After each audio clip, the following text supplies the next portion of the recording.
Tweet. It's the fallopian tube marble insert. Pissing, sherbet, and cursive, hurling hot jars of Gerber further than you ever heard. A baby food murder for lurkers and searchers with perfect purpose. Nervous system service, high order verses, reverse the worthless. I research curses that've given me the worst time on this earth. Affect the nigga internally. You can't see it on my surface. My verbiage riddled with urges. Unforgiven by the churches. Them merchants couldn't get 50 cents from me. That's word to Curtis. Curtains closing for certain. Just cope with what's hurting. Just coast to what's worth it and toast to what's perfect. My clone is short circuit. The earth to dirt circus. The worst of the dirt verses. Kinda covers the misconception that I came to earth shirtless. My brain a weapon. Skirmish worms become squeamish. I birth the ignorant genius like each and every bar I spit is a fetus. I leave your ears smeared in Jesus' feces. For all you leeches, eat these alphabet speeches. That's all my sisters plus my telekinesis. Cause I've been in this bitch West Coastin' all day and trying to make a buck all goddamn night. Unlimited open bars with the shit I say. I fly away and you'll be left with the words I write. I fly away and you'll be left with the words not nice. Fly away and you'll be left with the words on sight. Fly away and you'll be left with the words I write. I write my wrongs like I'm like the severed hand that won't stop twitching. My digital dance moves require you keep blinking till it look like I'm glitching. Till every Karen on some synchronized bitching. I'd rather kiss a dead civilian than to listen to your written bullshit. This beat is stinking like a pot of raw chitlins and got you moving like they shooting when it's louder than a million bad children. I probably fucked it up with this shit I'm spitting. But swear to God, when I first started, I had nothing but the purest intention. Even though people say I'm brilliant like a useful invention, you looking for a hell to put me in for worshiping women. That'll never happen. I'm snapping till nobody's listening. Till you can come to Southern Cali and ain't nobody crippin'. Till everybody laces tied up and ain't nobody trippin'. I don't want beef, but if you want it, I got barbecue brisket. Adjudication got you tearing your ticket, but I will serve and be of service till everyone addicted to my explicit. In this bitch West Coastin' all day and trying to make a buck all goddamn night. Unlimited open bars with the shit I say. I fly away and you'll be left with the words I write. I fly away and you'll be left with the words not nice. Fly away and you'll be left with the words on sight. Fly away and you'll be left with the words I write. I write my wrongs like Tweet, Dirty Birdie, Dr. Stank, Diamonique, Funk's the Funk, Shorty Mo, Funk Junk, baby. Ignorant, Karoo. Yeah. I want y'all to drink up so you can feel the spirit. Dirty. Yeah. Dirty. As we proceed. Dirty. Yeah. Smoke the weed indeed.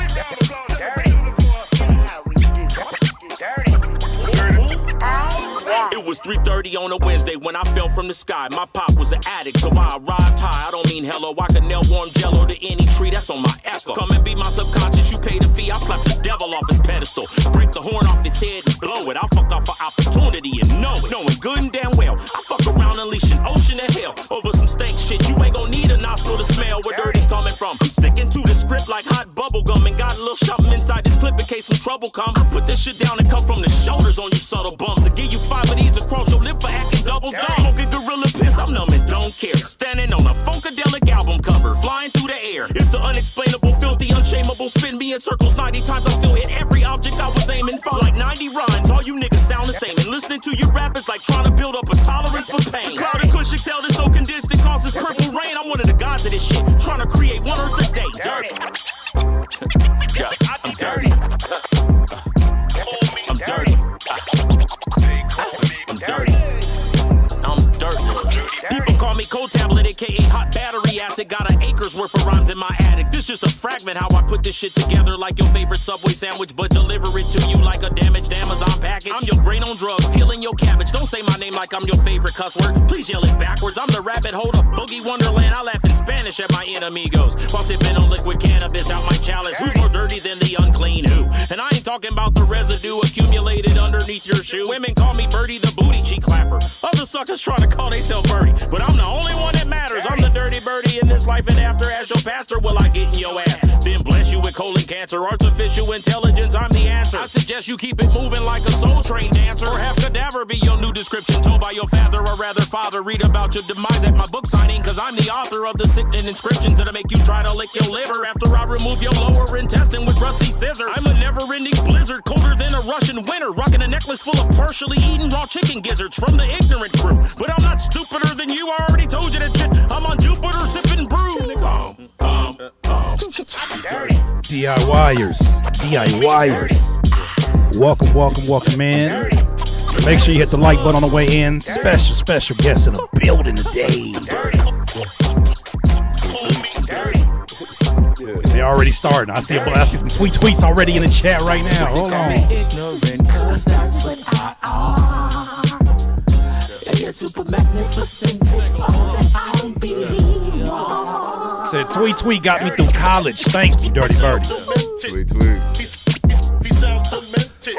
Oh, here we go. I'm dirty.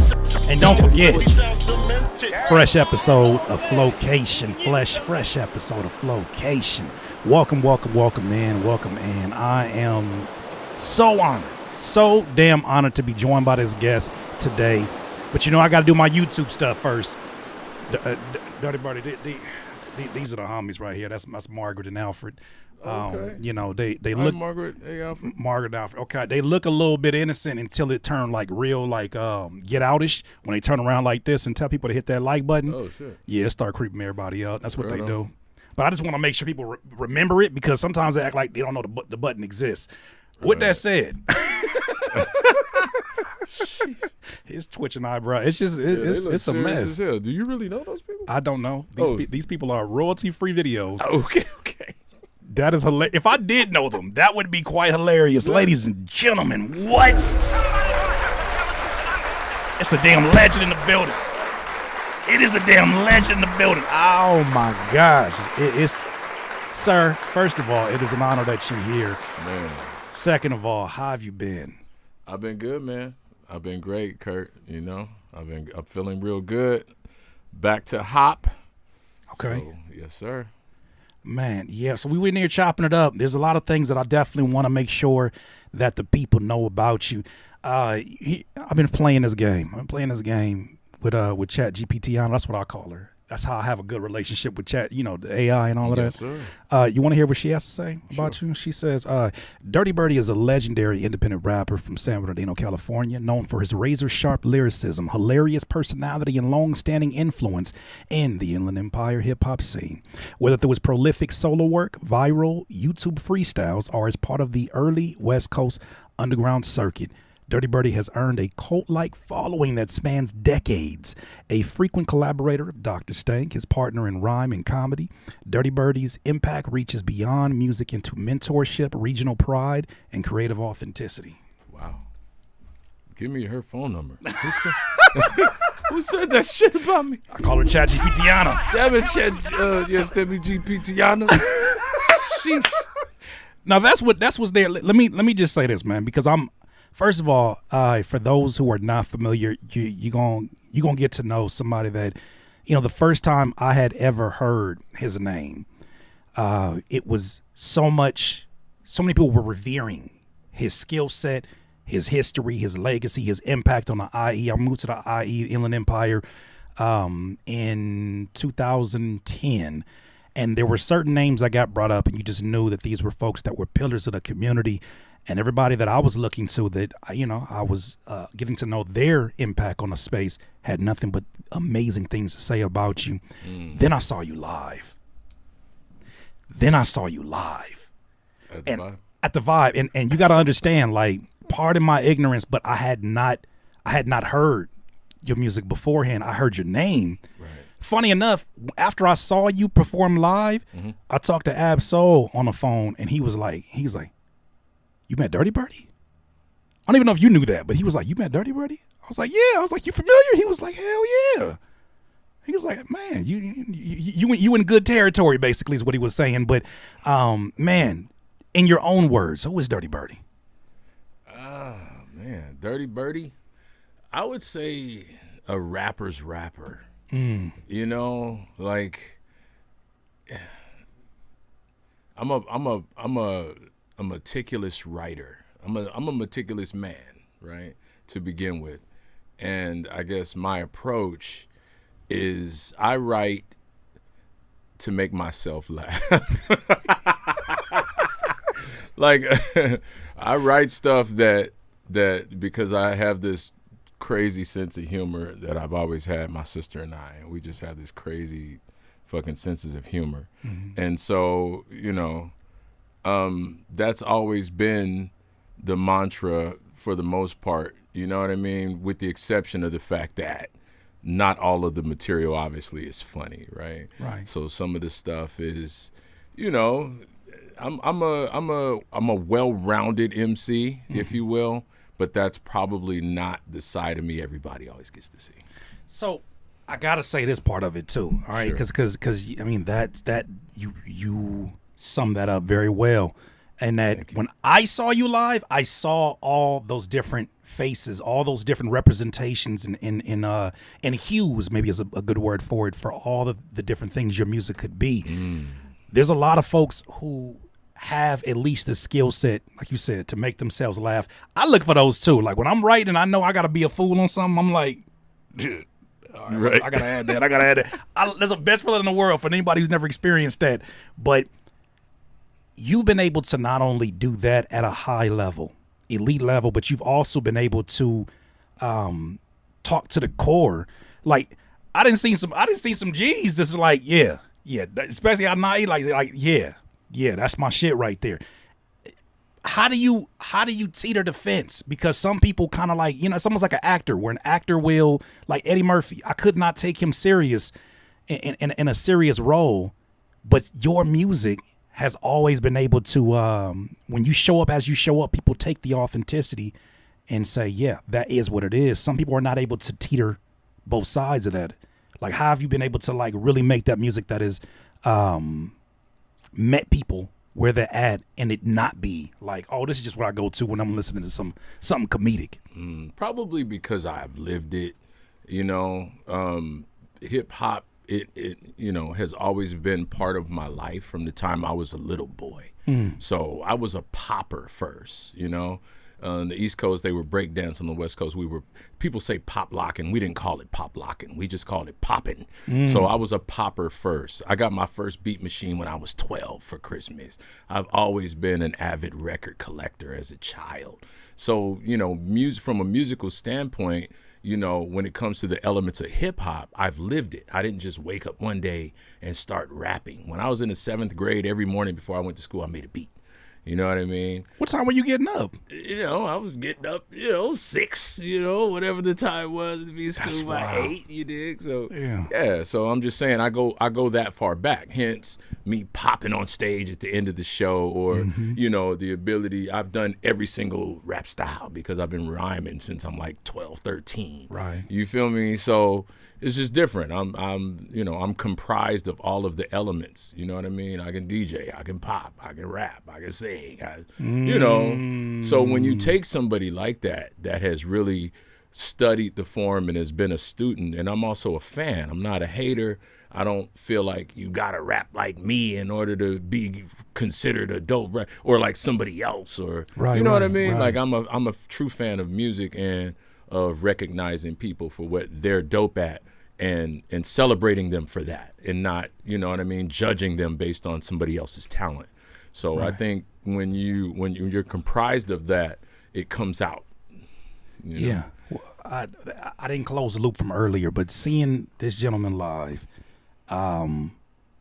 there's some people who can recite their lyrics. There's some people who can give you a pretty good live version of what they do in the studio. And then there's some people who perform in 3D. Kurt, I get embarrassed easy.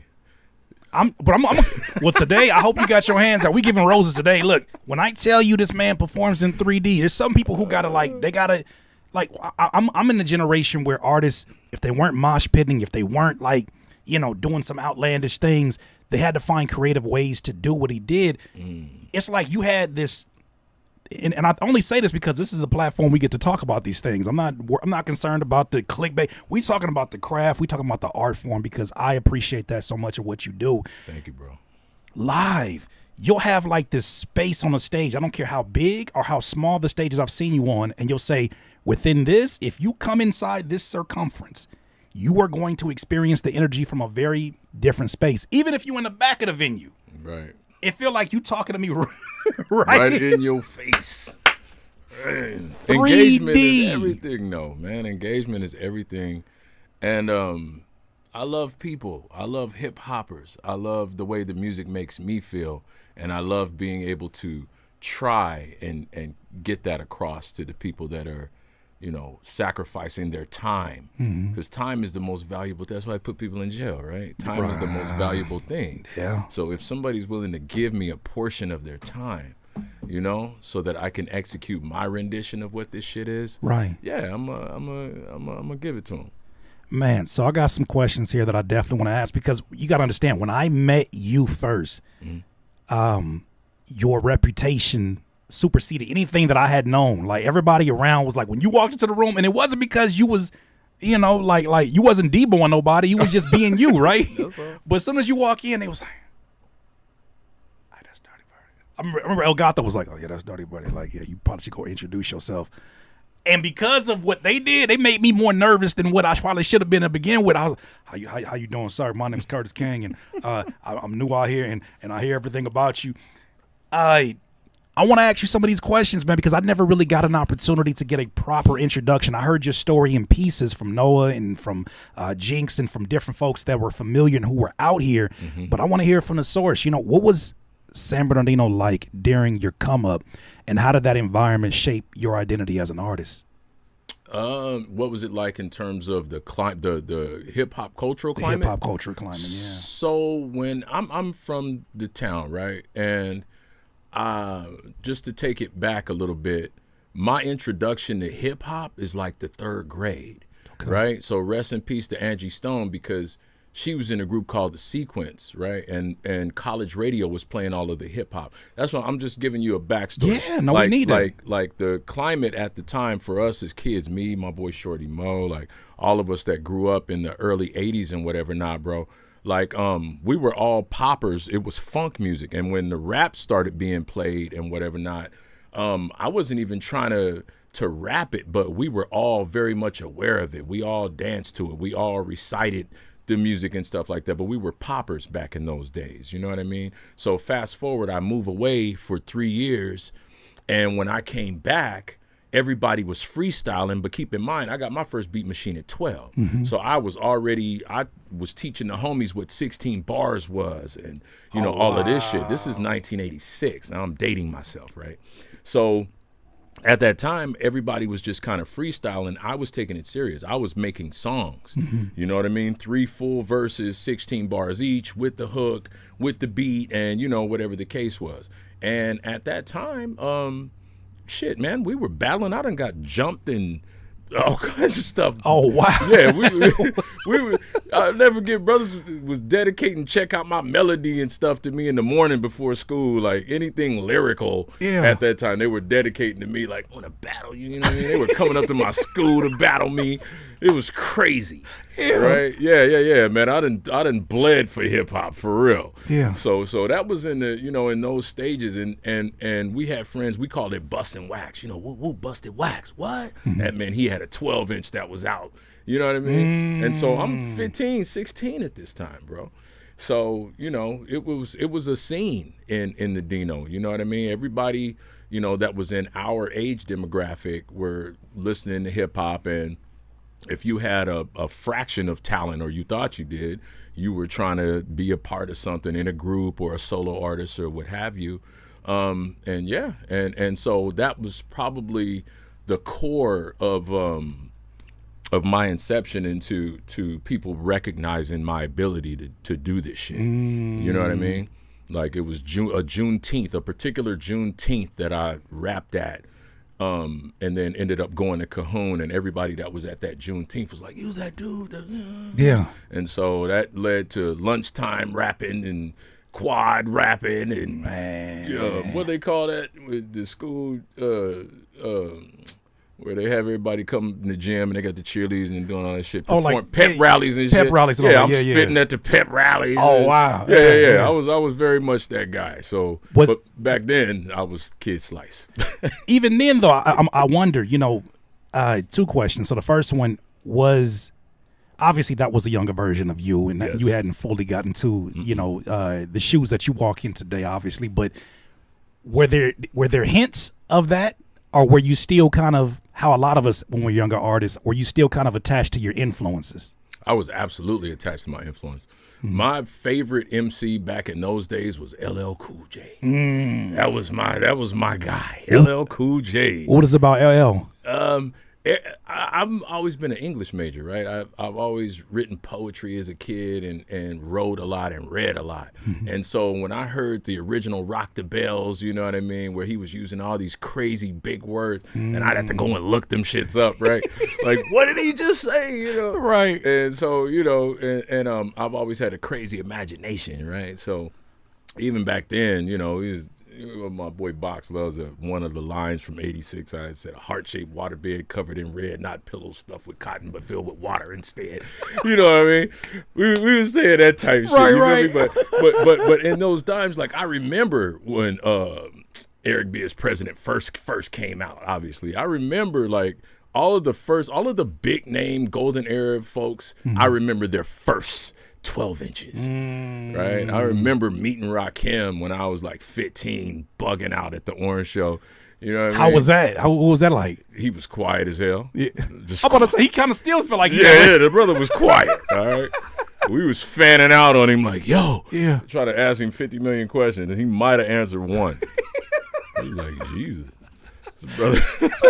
So, yeah, okay. All right. Yeah. I caught someone here says, what up, Dirt? It's Crackerjack. You one of the best to ever do it. Tell them about Kid Slice. That's what we talking about. Is that what we talking about right there? Yes, sir. Crack. Shout out to Crack. Much love and respect to Crackerjack. Crackerjack is dope as fuck. As a matter of fact, I did my mixtape volume 1 and 2 at Crackerjack's pad. Nice. Crackerjack is a dope producer. And he had a thing he used to call them trailer park tracks because he was living in the trailer park. And I go over there, man. Nice pad, though. Yeah. You know, say what you want. But Come on. Nice as hell. Him and his wife, you know what I mean? Very good friends of mine. And he actually was the first to do the Dirty Birdie shirts for me. Like, he did the mixtape volume 1 shirt for me. And, yeah, he's a very good friend and a brother. I love him and his family very much. Shout out to him. When did you first fall in love with rapping? And was there a specific moment you knew that this is what you wanted to do? When I first fell in love with rapping, how I even started rapping is I'm a stickler for lyrics, and I hate when people fuck lyrics up. Like, that's one of my pet peeves, right? Of yours? Like somebody who's a listener? No, I didn't have no lyrics back then. You said you want just people fucking up lyrics in right, general, right. So me and this kid Reggie is at school, and Lottie Dottie had just come out, right? So I'm doing the beatbox, and he's doing Lottie Dottie, and if I can cuss, he's fucking up the lyrics like terribly. You feel me? Now, back then, I didn't know that I should have just waited, pulled the homie to the side, let him finish and get it off. And then pull him to the side and say, yo, bro, you know what I mean? You fucking this shit up. Don't go like that and go like this. So, but what I did, which again, I shouldn't have done, I called him out in front of everybody. I just stopped beatboxing on this nigga. Man, them ain't the words, right? So what do he do? Well, nigga, you rap him then. Oh. Right? So I spit the whole shit. Well, people treated me like it was my shit. Wow. Now keep in mind, I'm making beats at anyway before school. Yeah. This is the 9th grade. I went back home, Jack, and made a beat and wrote a rap and called the homegirl up and spit it over the phone. Well, I guess it's time. And that's really my official first rapping is calling the homegirl Renee up and spitting the lyrics to I Need You Girl. What was her reaction? She loved it. Shit, she called the homegirl Sissy up on 3-way and had me do it for her. Oh, and that was it, Jack. That's all I had to hear. That's all. That was it for me. I've been rapping ever since. Shit. You know what I mean? I love it. You said rapping ever since. And it's funny how those it would seem very trivial and small moments in the moment. It's like, well, why don't you do it? And it's like, damn, I never really. Maybe I will. Yeah. Oh, I didn't even think twice about it because I knew that motherfucker front to back to front. Upside down, inside out. I could have spit it backwards for him if he'd have wanted to. And for those who've never been, like, I know there's a generation who are removed from lunchtime ciphers, they're removed from the beatbox, and like when somebody stopped that beatbox and you've had people gathering around you and it stops the momentum of that moment. That's why I said I shouldn't have did that. No, if you didn't do that, maybe you're not sitting here today. Kurt, he was tearing that shit up. Shout out to Reggie, wherever you are in the world. your tall ass. But you was fucking them lyrics up, Reg. I love you, bro. Man, did you know that you had something special from the jump? Or, you know, was it something that had to evolve over time where other people are kind of telling you, man, we hear something special in what you're doing, like especially when it became your own original music? I didn't know that until I moved back to San Bernardino that summer. And the homies was acting a fool behind the stuff I was spitting. And then when I went up and did that shit at that Juneteenth and then had to start my 10th grade year at Cajon, right, that's when I knew I was a unique MC. That's when I knew that. Yeah. You know what I mean? I had my own little style and mannerisms, and you know what I mean? It was just different, and I always did it like I was doing it for TV. Like I always performed the shit I was spitting. You know what I mean? So I rapped with my hands, I acted out the shit. You know what I mean? Like I've always been that way. I told you that's that 3D action I was telling you about earlier. Like I used to love when you would. So in a producer world, we got this thing where we kind of use, like, I don't want to call it jazz fingers, but we use our fingers. Right. You didn't see the beat battles. You didn't see it where you didn't see me up there. I didn't done all of these different things. But it's almost like you're showing the audience the sounds and motion that they may be missing. You do this to where, like, you'll be like, sometimes I did it to the beginning, and I'm like, damn it, if I vicariously I feel the line so much more because of all that.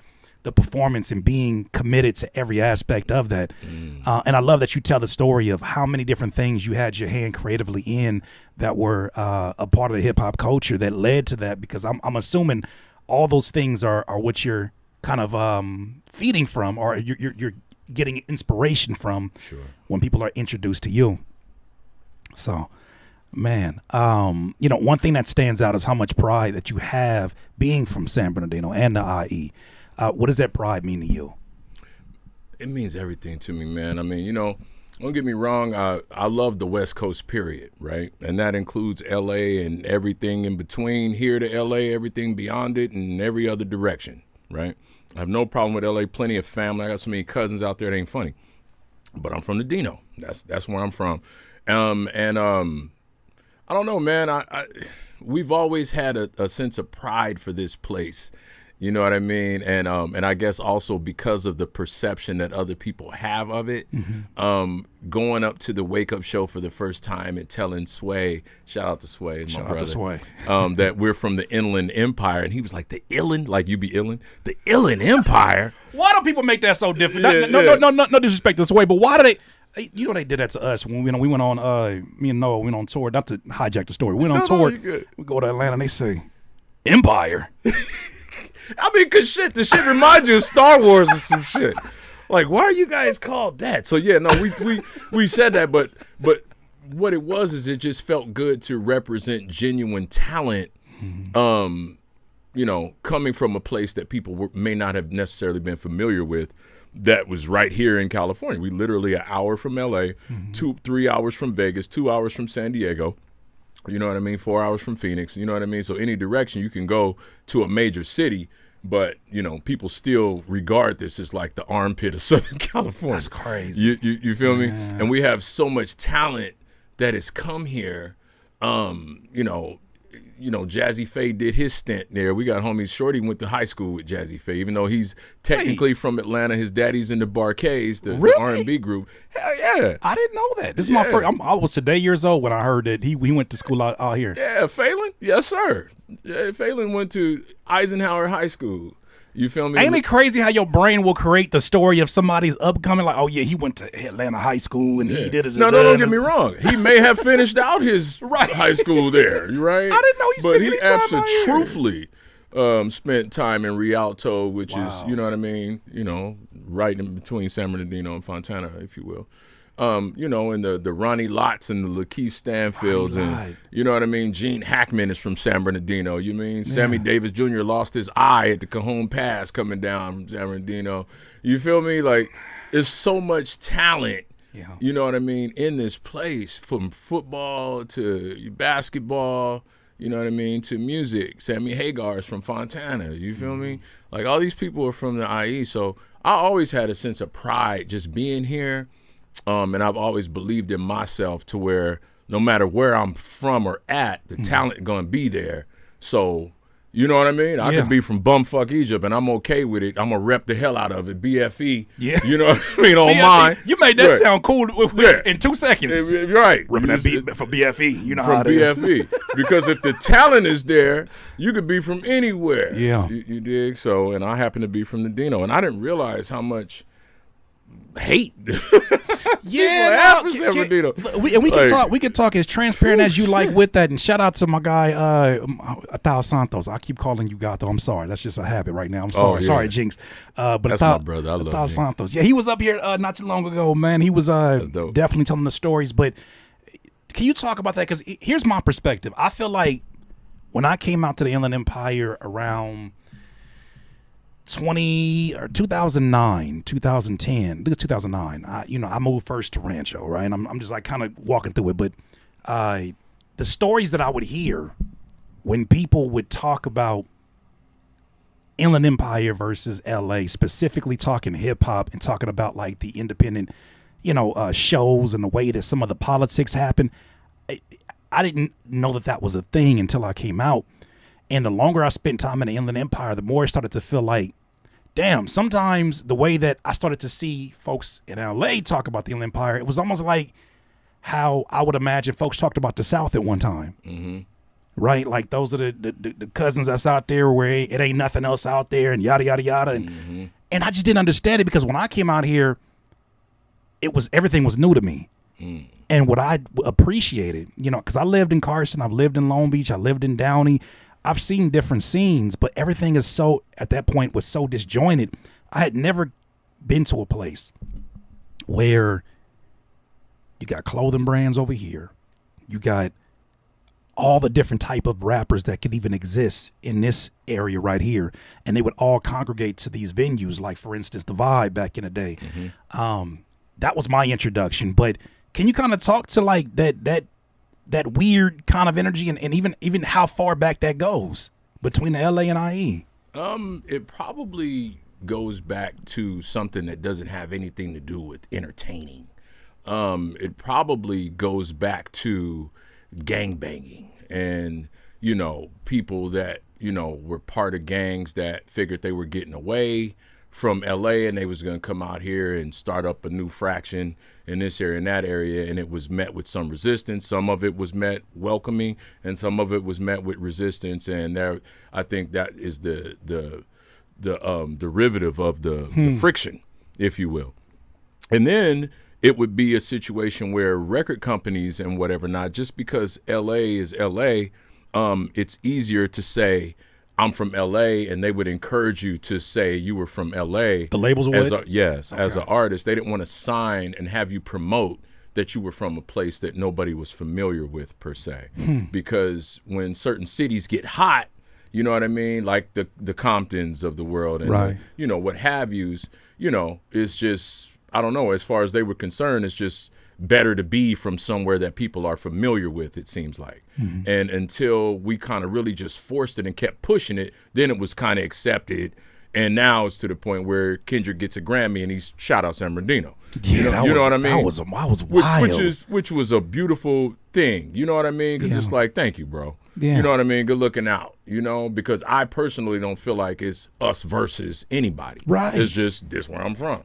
You know what I mean? I love LA, but it's like I'm from the Dino though. In a very specific way, or in my very specific story, I'd never experienced that coming out here to where it was like, it wasn't a two-sided thing. Like even today, I'm not trying to pull you into anything going on, but like there was a IE report card by a gentleman named DeJean Paul, and you kind of saw on the internet that energy that is kind of an unspoken thing unless you are part of the scene, where it's like there's still that weird kind of energy, but I found that it was mostly one-sided to the point where the things that I would hear people say about folks who lived in the Inland Empire, the things I would hear them say about San Bernardino, and I'm like, it's so weird to me because even when I stayed in San Bernardino, there were certain streets that I'm like, this feel like East LA.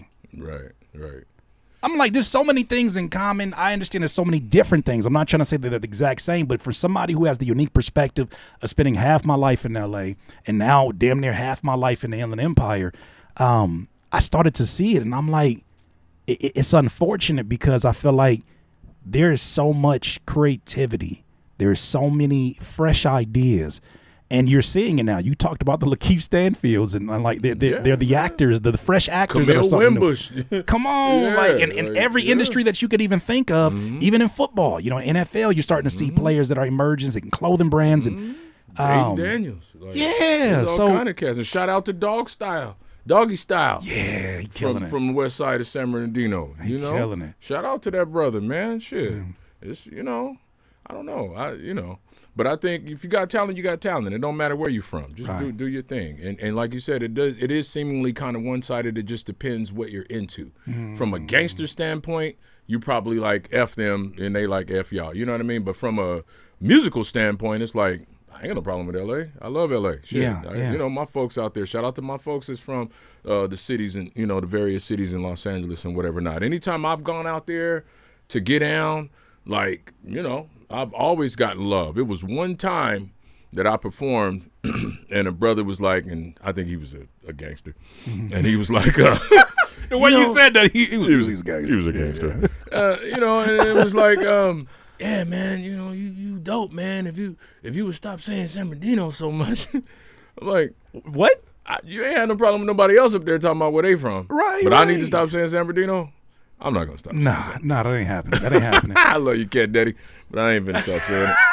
You know what I mean? Well, and I know we jumping all over the storyline, but can you kind of talk to me about where did things kind of really start picking up momentum for you? Because I until today I had no idea that you said you've had five major label deals. Yeah, well, not all of them were major label. Yeah. At least 2 of them were major label deals. But yeah, man. I would say the first real time anything really kind of started picking up, aside from me being signed to a gangster rap label in like 93 to Mob Style Records. After the fact, for those that don't know, I was in a group called the Black Spooks with DJ KMP and Sly Boogie. And we ended up getting signed to Jimmy Jam and Terry Lewis's label in like 94, 95 called Perspective Records. And that was when I first saw, firsthand having a major deal. Incidentally, that album ended up getting picked up by a German company and was released about 1.5 years, 2 years ago. So that album that got shelved back in 95, 96 or whatever the case was ended up actually coming out damn near 30 years later. We didn't at the time, and I listen to it now and there's some cringy shit on there that I'm like, God, I wish I wouldn't have said that shit. Well, I'm in my early 20s. It's a different world now. It's a different world. It's a whole different world now, Daddy.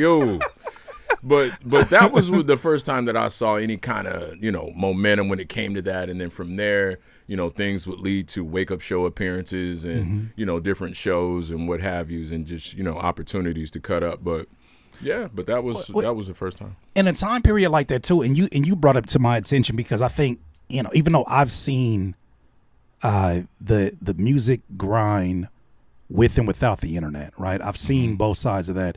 I was not actively out there when there was like nothing, right? Like I was out there where it was like you wasn't leaning all the way into internet, but you still had to do a lot of physical work, and you had to make sure you not had to, but you got to do these shows. You got to go and do these interviews. Being from the IE, which like you said, there's some people who have a certain a stigma are surrounding around that for whatever reason they have. What kind of things were you doing at that point in time that you think got their attention? At that time, it was mostly relationships that were built with people who were actively in Los Angeles, right? In these record company meetings, in these record pools, just forging different relationships with people who knew people. And it was like, yo, you got to check these kids out over here, you know what I mean, or whatever the case was. And, a demo would make it in the hands of somebody somehow, and the next thing you know, it would lead to something, you know what I mean? But it wasn't me personally going and shopping shit, you know what I mean? Even though we'd be out here like, man, it seemed like we're forever away from LA, like we're so far. But in actuality, we weren't. And you keep in mind, I'm a family man at that time. You know what I mean? In my early 20s, I was already married with kids and shit where the homies didn't have any, you know what I mean? So they were going and meeting with people and doing these things and shit, you know what I mean? And I was just writing rhymes and cutting up. Yeah. You know what I mean? Cutting up indeed, because Cutting up. I feel like, and I'm going to make sure that I point the attention to the Bandcamp that's up there. You can obviously go check out his music there. Every time I play your music for the first time for somebody, they have a reaction that's like, why haven't I heard this? And why does it feel familiar? Why does it feel like there's nobody I ever played it for and was like, he doing too much. I've always got people who are like, that's usually the reaction I get. Is it? Okay. You know who gave me that reaction? Because I'm a big Organized Confusion fan. Prince Poe and Pharoah Monch, right? Yeah. So I did a show out in Pomona, and Prince Poe, I think he was just there. And he came up to me afterwards and was like, how come I don't know who you are?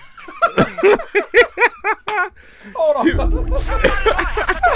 I swear to God. I don't know who. Right. Like, it's almost like you hear something. I can just say for me, if you hear something so damn dope that you're like, where are my connects? Where are my contacts? No. Somebody should have put this on my desk yesterday. Listen, real shit.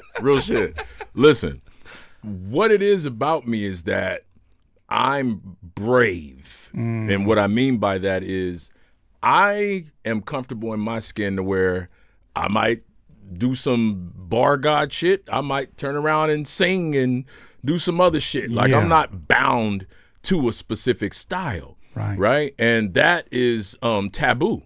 You know what I mean? Especially, at least from what I was given to understand in New York, it's like, no, what your style is, that's what you need to do. You know what I mean? And so I was told, dude, you brave. Like, you all over the place. Like, you doing this, you doing that.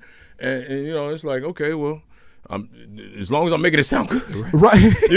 Rest in peace, Chino XL. I'm on the Wake Up Show little tour and stuff, and we doing radio show dates and shit. Yeah. And he's like, man, I love your shit. He's like, you're like a mechanic that has all of the right tools in his bag. Like, and he meant all of the styles that I have, right? You got this bag with all of these styles. Like, which one are you just gonna just do that one? I'm like, I'm not.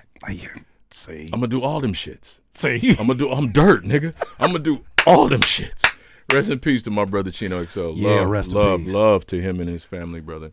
Amazing but yeah, individual. man, that's what he told me, and I thought that was funny at the time. So talk about the tools, because we definitely I want to talk about your writing, because obviously this is an episode of Flowcation, so I'm gonna make something from scratch. I got him here, you know what I'm saying? Hopefully, to rap something with me today. I don't think you understand how excited I am, because it's like can I show my friend off? Can I show my brother off? Like he's amazing at what he does. Every time that okay, I should say this. The last time you and I were in the studio years and years and years ago, you'll go from this voice right now, like, just this is what it is. And then when it just, I've been to the da-da-da-da-da, I'm like, ooh, that's how, you know what's funny, bro? It reminds me of the Hulk, right? Yeah, okay. So a couple years ago, I'm in the studio with Exhibit.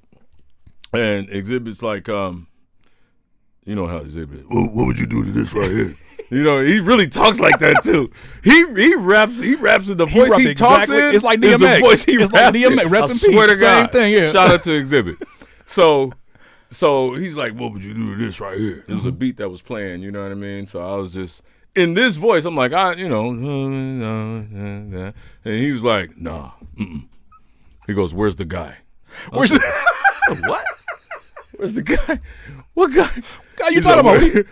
No, I need the guy. Right. I said, oh, the guy? Yeah. He said, yeah. I'm so-and-so. He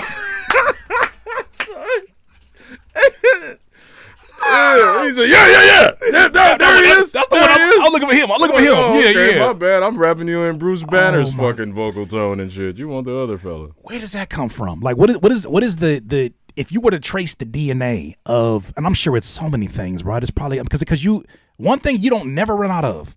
As much music as I've heard from you, you don't never run out of references. You never run out of movie references. You never run out of comedic things and different ways to say common phrases. You just find, it's like you got all that in your bag, and I just know you got to be pulling from multiple places. I want to hear from you. Like, where does that come from? Like, is there, for instance, when you see somebody on stage, I've seen like R&B artists, I forget which one I heard, and he was like, yeah, I get all my influence from watching Axl Rose do the thing. I'm like, I would have never guessed that. That's crazy. What about for you? Like, what do you think that guy? Who's the DNA of that guy? Oh man, I'm probably undiagnosed. I'm probably like really bipolar. I just don't know it. Okay. You know, Okay. because actually, it's not a something that I drew from having seen somebody else's shit per se, but it's probably a collective of the things over the years because I'm a big music fan. You know what I mean? So, you know, the music that I grew up listening to, I've always taken it serious anytime I tried to execute my rendition, right? So if I'm singing Close the Door by Teddy Pendergrass, I might be in the mirror really like, close the door, like really fucking tripping, right? So from the first time I ever, you know, got it off in front of anybody with that, I always went into this mode where I was this character. Keep in mind, when I first started MCing, I was Kid Slice. I changed my name from Kid Slice because when I came out here, came back to California, I spent 3 years away from California. When I came back, all of a sudden I started noticing DJ Slice and this Slice and Slice that. So I changed my name, all right? So I went from Kid Slice to Supreme KX. All right. Next thing I knew, somebody was referencing their name as KX. Yeah. So I went from Supreme KX to Shabam Fatih. Oh, we still going down the line. We still ain't. We So ain't nowhere, ain't done. ain't nowhere near So- close. So yeah, I'm Shabam, and that was Swahili-hearted attributes of a black African Asiatic man, forever African heritage, Are triumphs ending evil. These are acronyms, right? This is an acronym. So of are the you name. coming across this like in stuff that you reading, or is it just stuff that you like? You sitting here having your session where I got to come up with this name. Like, how are you coming across these? Yeah, I was getting frustrated, like, because it just felt like motherfuckers kept taking my name, right? And so even when Sly and I were signed to Perspective, he was Shaquan and I was Shabam, right? Yeah. My rap name was Shabam.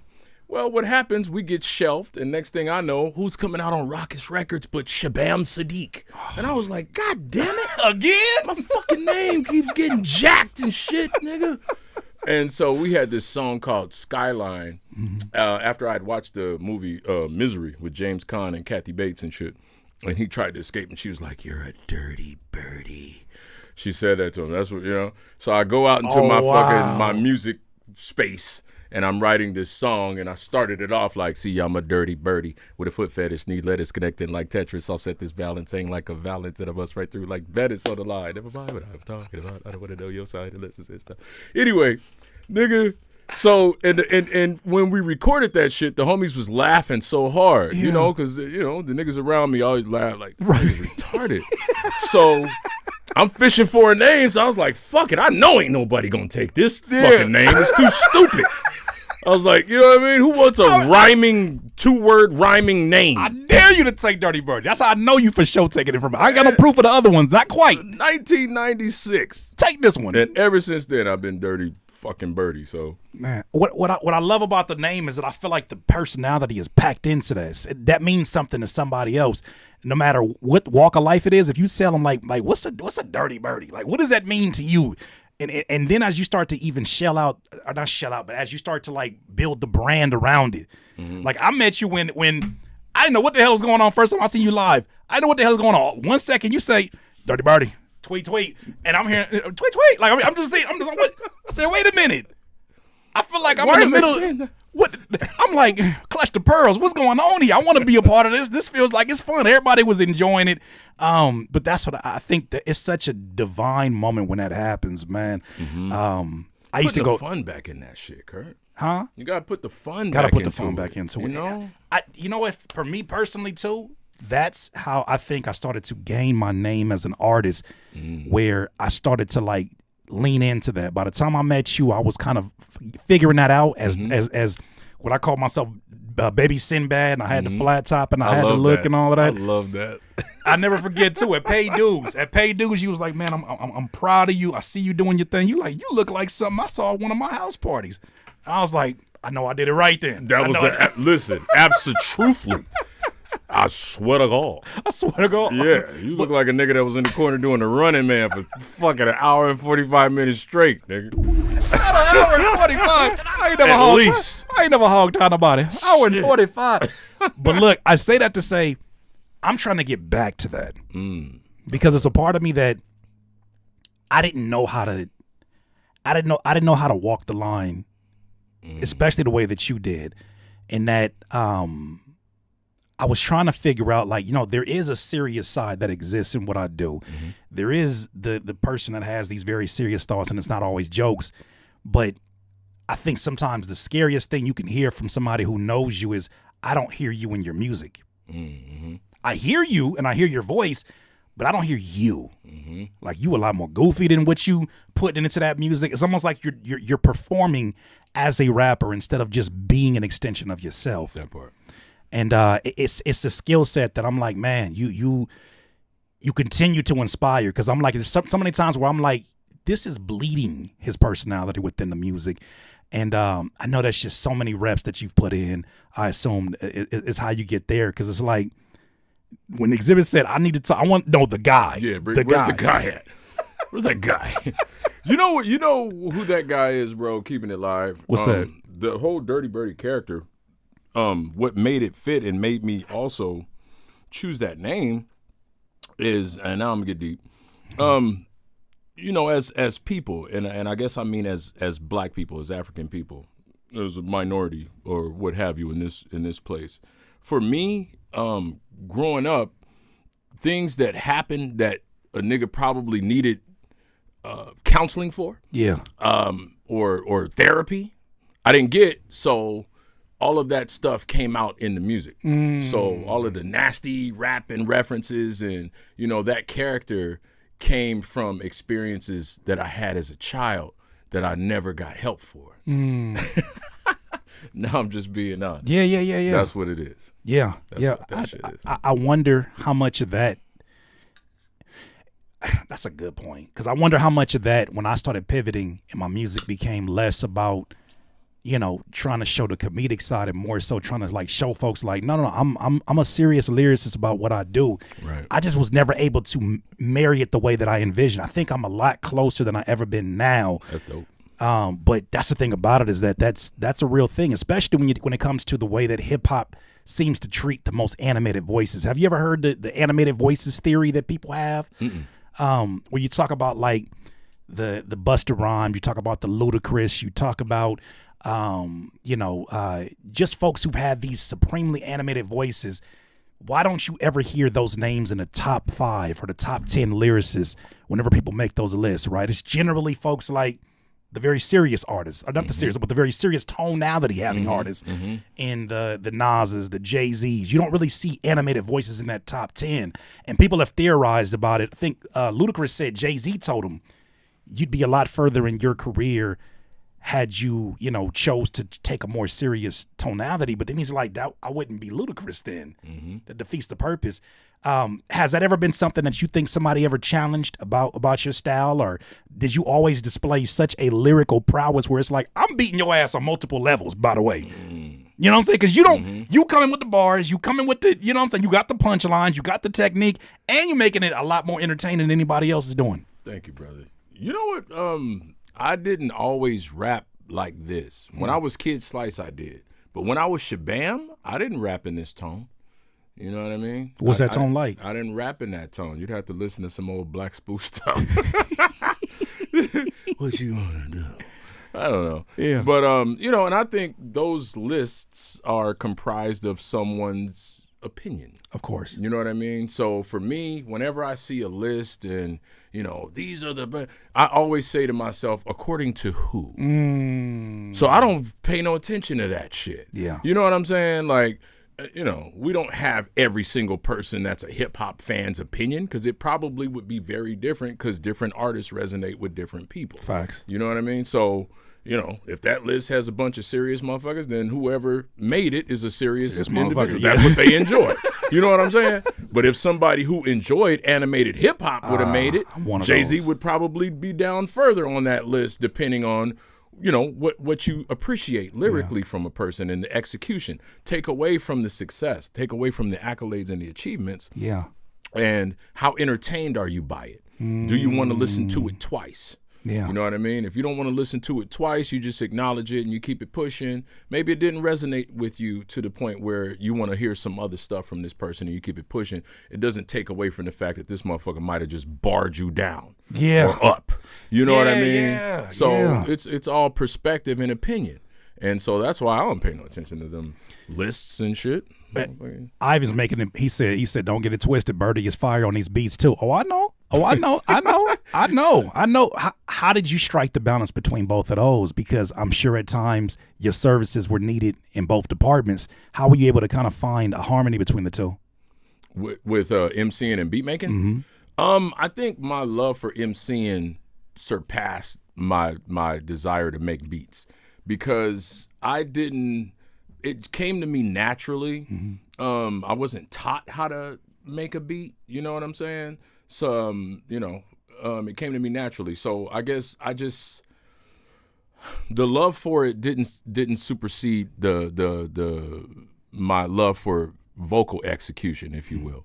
You know what I mean? So I've always loved MCing more than I loved beat making. Yeah. But and I wasn't on fire and passionate enough about it to truly learn how to get my drums right, to truly learn, you know what I mean, the processes and to come out with something that was comparable to something I heard on the radio. It's a lot, man. You know what I mean? It's a lot that goes into it, more than people understand. It's not just the sample and throwing a bass line over it and throwing the drum sample on it or whatever the hell.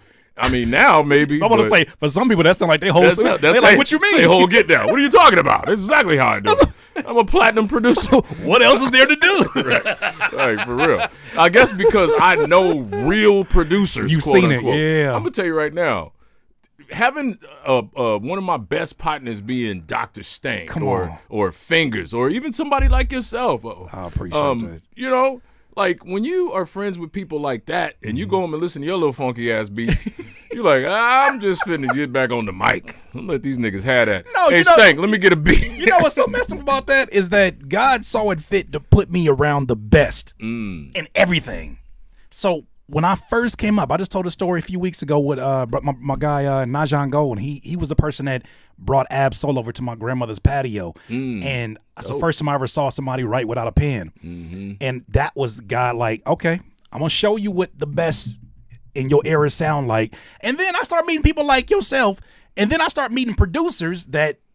Like when I met Jinx was heavy into his sampling bag, and I would see like the DiBiase's, I meet the Jake businesses, and I'm like, whatever hat that I'm wearing, God has always found a way to put the best around me so that I know how much work I got to do. That's dope as fuck. And then when I get as a rapper, I get these places where it's like, well, I ain't finna have a worse verse on this song. No, I gotta come with it. Right. But I'm telling you, something about your presence, something about your damn presence, make me feel like I'm still leaving something on the table. Like even when we did a song, what was it with Sean Fallion, the song produced by Jinx on the project. What I Need, I think is what it was called. I'm like, man, you just have so much of your personality in the words. Just reading your lyrics is still just as colorful as the presentation of it as well. Wow, thanks, man. I don't even remember that song. Come on, man. The way you come on there, it's like, some people, I look in their eyes and I'm like, oh, this when the song started for you, huh? That's fucked up. Not nice. But I get it because I'm like, don't worry. Had it not been my song, I probably would have had the same reaction. You've always been respected for your pen. What is your writing process like today, and how has it changed over the years? So the way it's different now is I don't commit thought to paper via a pen anymore. I used to very much, and I still have almost every rap I've ever written. Really? Yeah, I've got a plethora of notebooks where both sides of the pages are written on. You know what I mean? Like in boxes, or what is? In my music room in the closet.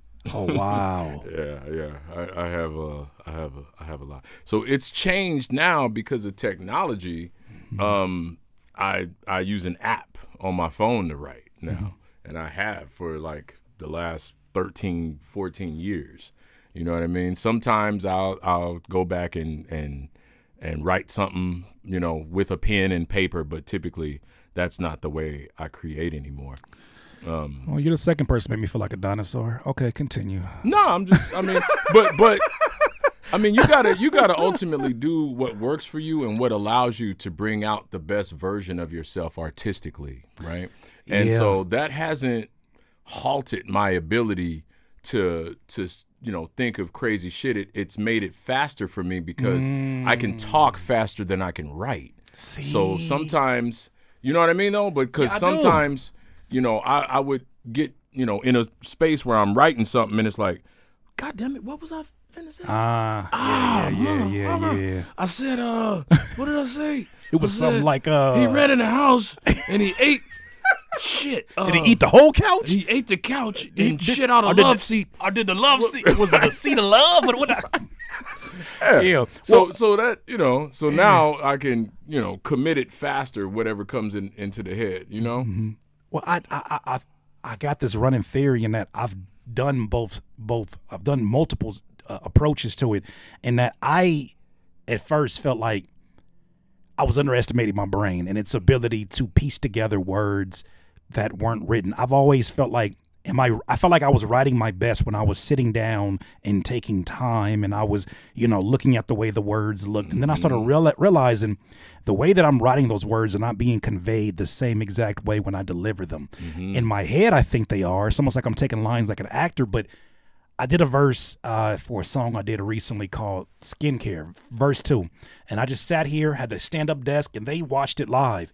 And I think every 2 bars, and I said, oh, that's a pocket I never would have took had I wrote it. It was almost like the paper was restricting some of the rhythm, and there's little extra words that I'm bending because I'm not looking at this and saying the and jonesing and I fell apart. It's like, and I fell apart, and then I jonesed, and then I'm like, I never would have wrote it that way had I not come off the head. So like, I think there's a theory to that, to where I feel maybe syllable wise I'm filling up more when I'm writing, but in my head I feel like, damn it, that feels so much freer as a listener.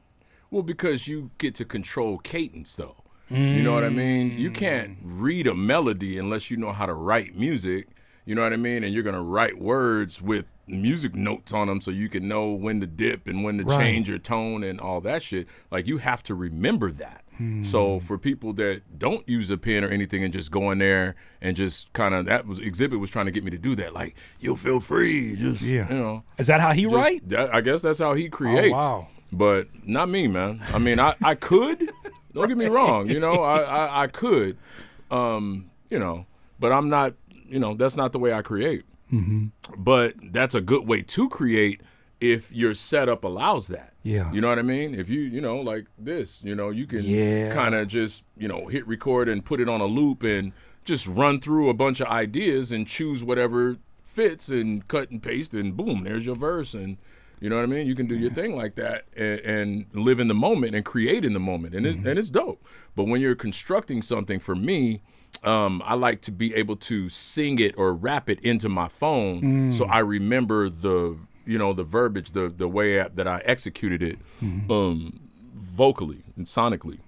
Yeah, no, that's something that I'm gaining a better appreciation for. I worked on a project last year with Iman Amar, and that was something that he really, really stressed, is bringing the tone to a place where you're more in control and where it doesn't, like, there's certain inflections that I would do that would kind of like pull me out of the pocket. There's certain inflections that I would do that would sound good if I was doing a script in a movie, but not necessarily for what the song is calling for, the color that it needs to be. And even recognizing, like, even when you're not singing, rapping is still a key. There's still a key that you're rapping in, right? Absolutely.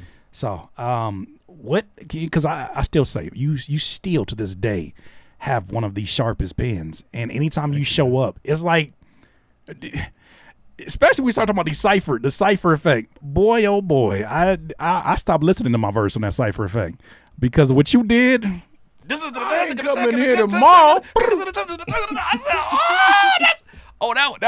Okay, there you go. What has helped you stay consistent and sharp lyrically for this long, in your opinion? Not being famous. Always feeling like I still have something to prove. That's probably why I rap like that, because I'm not a household name. So consequently, everything is like somebody's probably first time hearing me. So it's like I got to make sure that they understand why they're hearing me here in this space. What makes you, why should I hear you? You know, and the older you get and the more you're made to feel like, oh, what you still, oh, nigga, you need to be listening to jazz. Yeah. Why you still rapping? Nigga, go put some sandals on and, you know Lord. what I mean? And get somewhere and water the grass, you know. So, you know, when that's the perception that's in your mind that people may have of you because you've been on the mic for so long, it's like, okay, well, I got to make sure that they understand that just because I've been on the mic for a long time, I'm not stuck in a time period that, you know, that they feel like has passed. Now, some people might say that about the shit that I got right now, but they not finna deny the barrage. No, they might not be able to understand it, Right. or it might not be something that they're into, and I'm okay with that. Yeah. Well, But go ahead. no, I was just gonna say, but if you are a bar person, then you'll get me. Yeah, that's why you introduced it as a rapper's rapper because man, it stays sharp, and you know I think that because of the events over the last year, it's been really, really interesting from my perspective in being a voice in media and these amazing DIYers that are here in the building now, watching, you know, them ask for different things, them wanting to dig a little bit deeper into the origins of certain styles, and then them being exposed to an artist and being like, oh yeah, I need to support them directly in what they're doing because we need to have more of this in the forefront.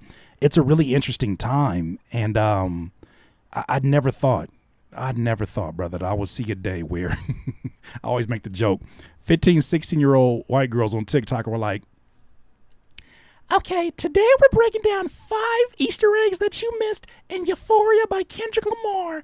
First Easter egg is a double entendre. I said a double entendre. What you know about that, Becky Sue? What did you Becky Sue? What you do? So when I seen that, and then you know, even aside from them, like it's not about the validation. It's about like even our own folks who, you know, the content that was getting the viewership wasn't that. It was stuff that, you know, that was the low-hanging fruit, the things that were easily digestible.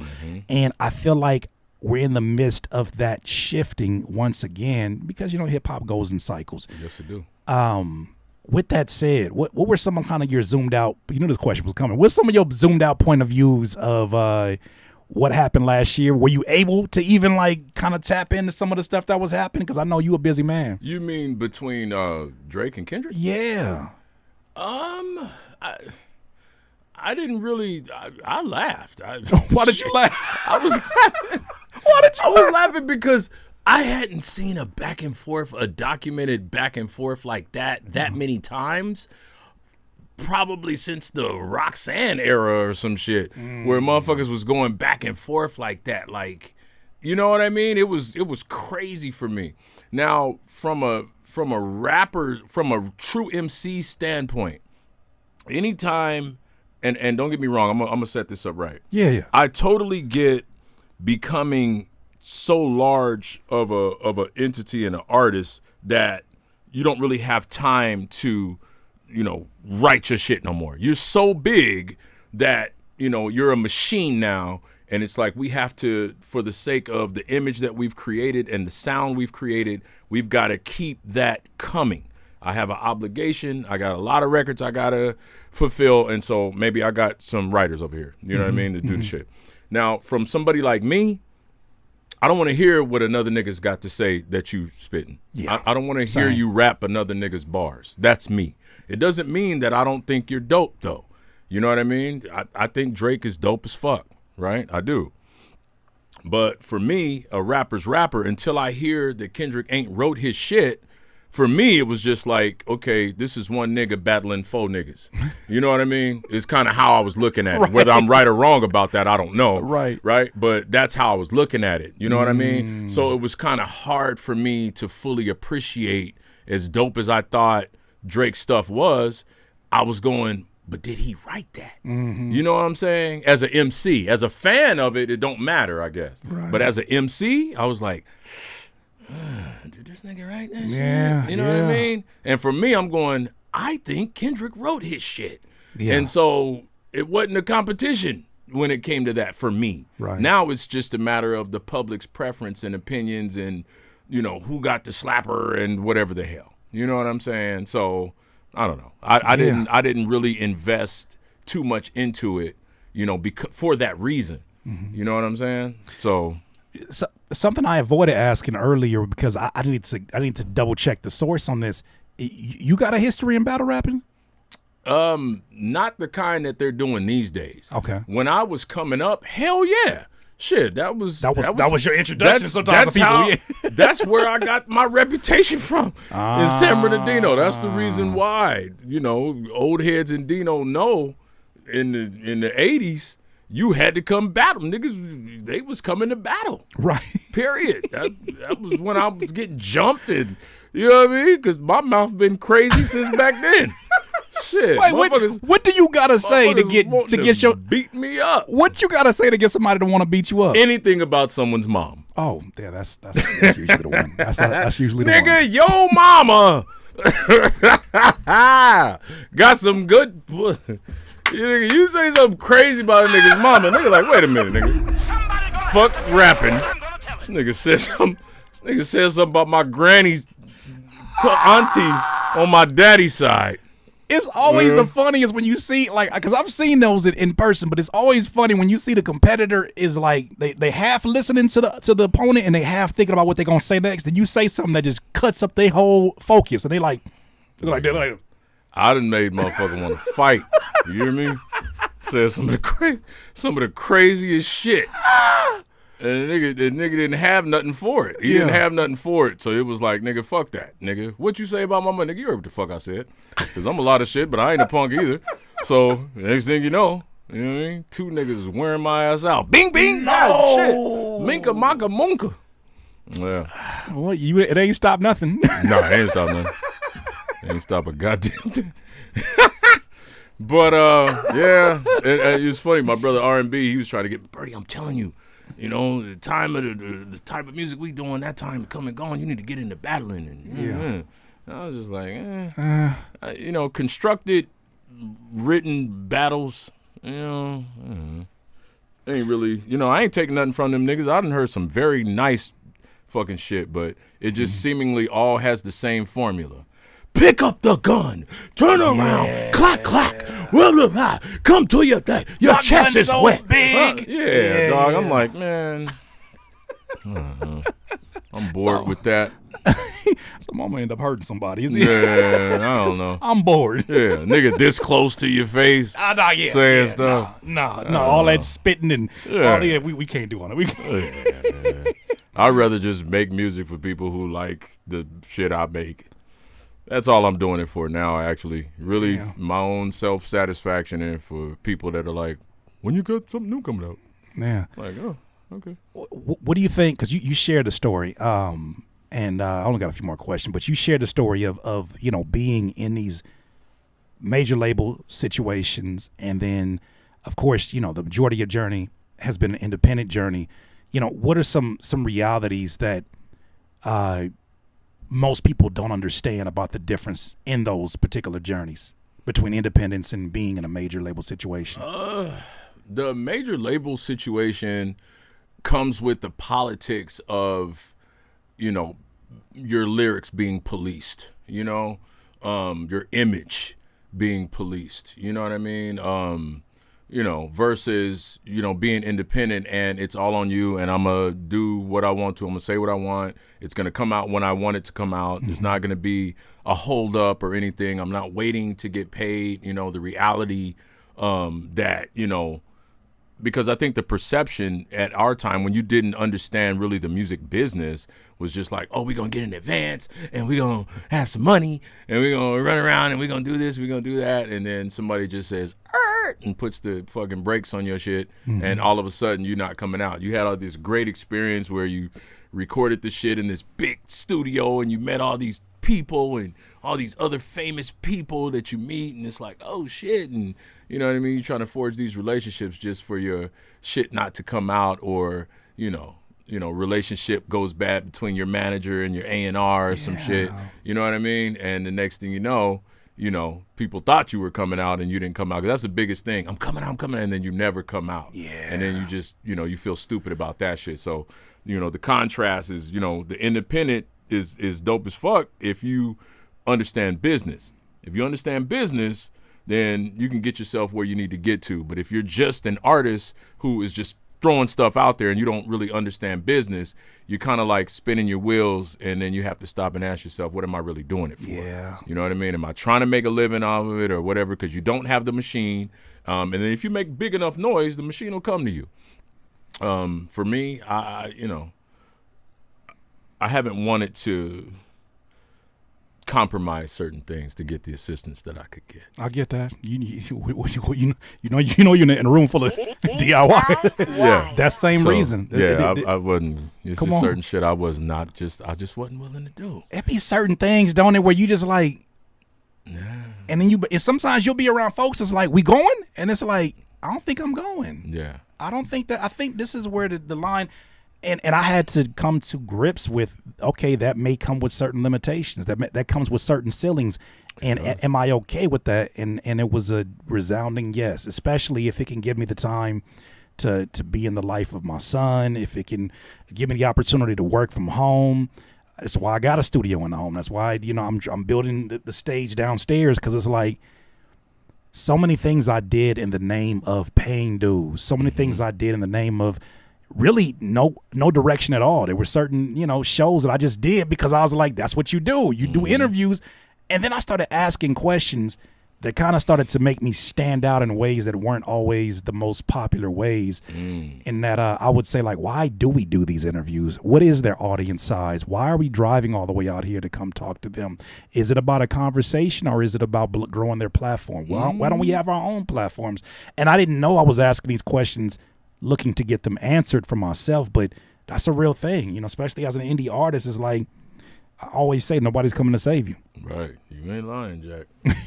and the more talent you got, the harder you're going to have to work, because, you know, people, you know, the fans might, you know, support, but the people who are in positions to move you along, if they can't benefit from it, motherfucker, they're not going to do that.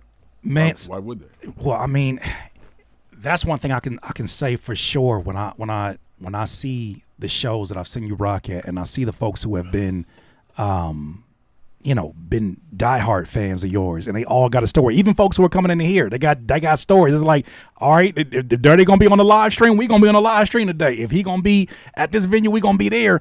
And it's folks who are diehards, brother. They love you, and not just your music, but they got a love for you.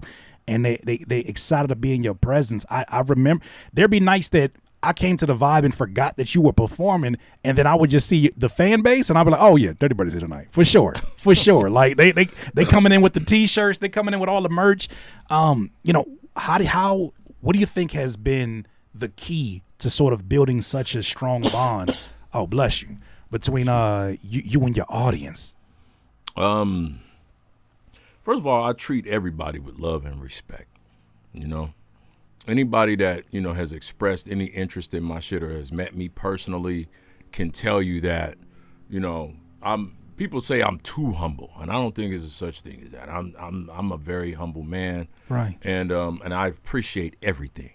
You know what I mean? I appreciate everything. Every kind gesture, every kind word, every encouraging word.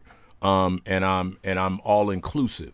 So the music that I make is for everybody. You just have to love hip hop. You don't have to be black. You don't have to be old school. You could be anybody. You know what I mean? You could be a child. If what I'm saying resonates with you and you agree, or the music makes you feel some type of way, my arms is open. Like, come on. Yeah, come on. Dirt love you.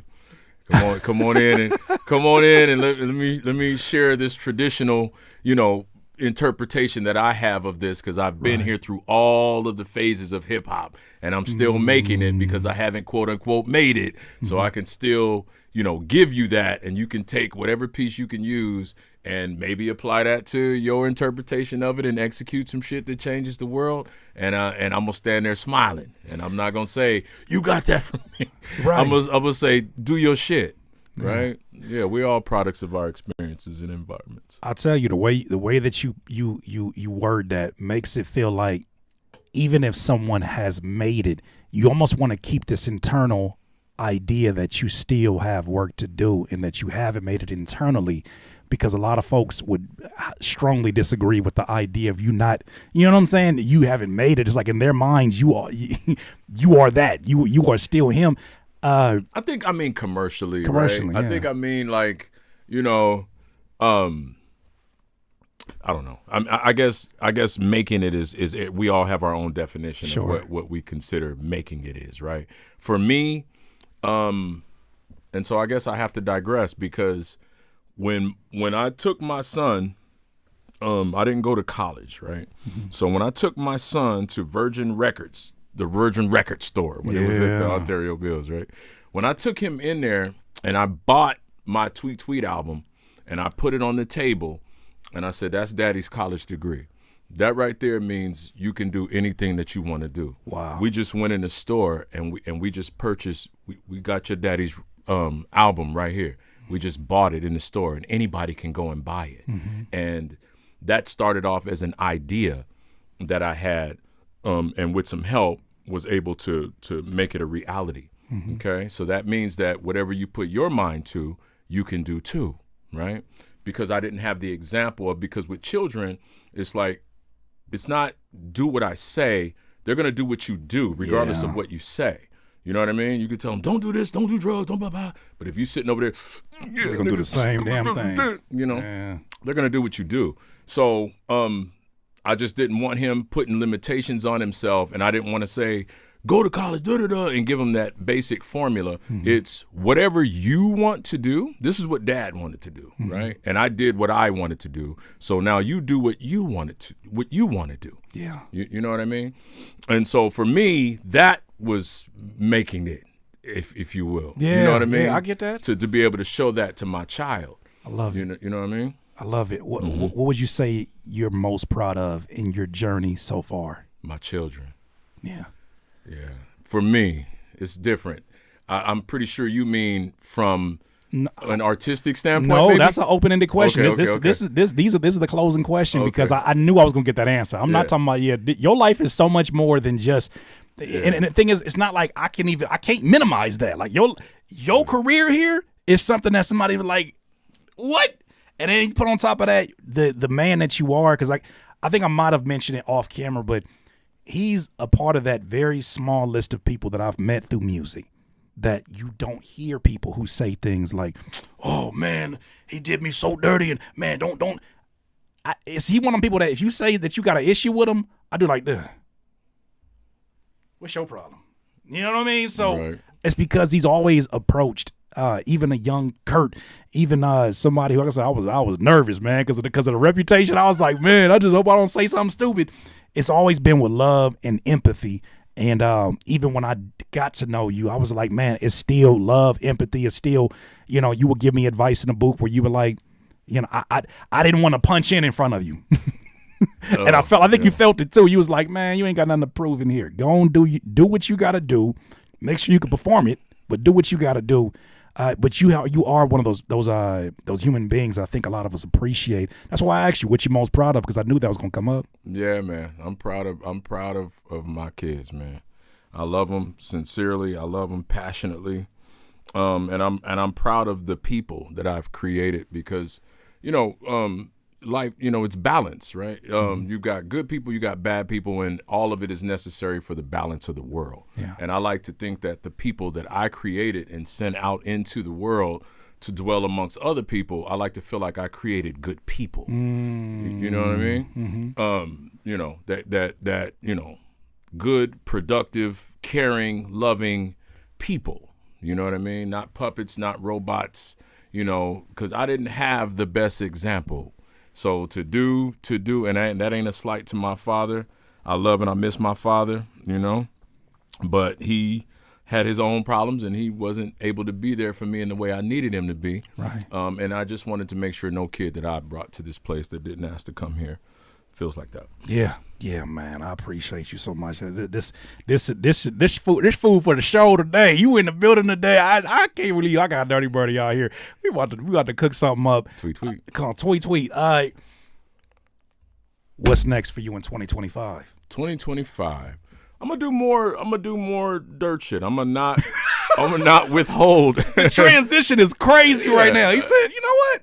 All that love, I'm gonna do some more dirt shit. Yeah, I'm gonna do some more dirt shit. So I'm gonna make more music. I'm gonna be more accessible. I'm gonna have more visuals. In my music room, because like I said, I'm a big music guy. I have a lot of albums, a lot of tapes, a lot of music. Right. Because I love music very much. If I wasn't an MC, I could have been a DJ. I could have been whatever the hell, as it relates to some type of music. I just love it so much. So what I'm thinking about doing is starting to do a live stream from my music room and just, talking about the history of the music that I grew up on. Yeah. You know what I mean? And just kind of, going through that, having some type of weekly thing where I'm playing records and, and just talking about the history of the group and the things they went through and, just different shit. I don't know. Yeah. I'm interested in that stuff, and I've always wondered certain stuff like, did the Isley Brothers ever get mad that Ron was singing all this shit? Who? Let's get to the real questions. Yeah. Taking all the glory. Ain't nobody coming to see you, Otis. Ain't nobody coming to see you, old dear. Otis. Oh, man. Yeah. All right, here's my last question before we get into this cook-up, man. And shout out to everybody that's in the building, too. I really do appreciate y'all. Yes, shout out to everybody. Much love and respect to you. Thank you. And if you need any, you already know. That should be a no-brainer. If you need any kind of support with the live stream stuff, you just let your friend know. Yeah, let me know. I can't wait to tap in with you, brother. Come on, easy work. Yes, sir. Finally, when it's all said and done, what do you want your legacy to be? That I was true to who I am. That I was a true hip hopper. That when you heard it, you heard the essence of what my definition of hip hop is.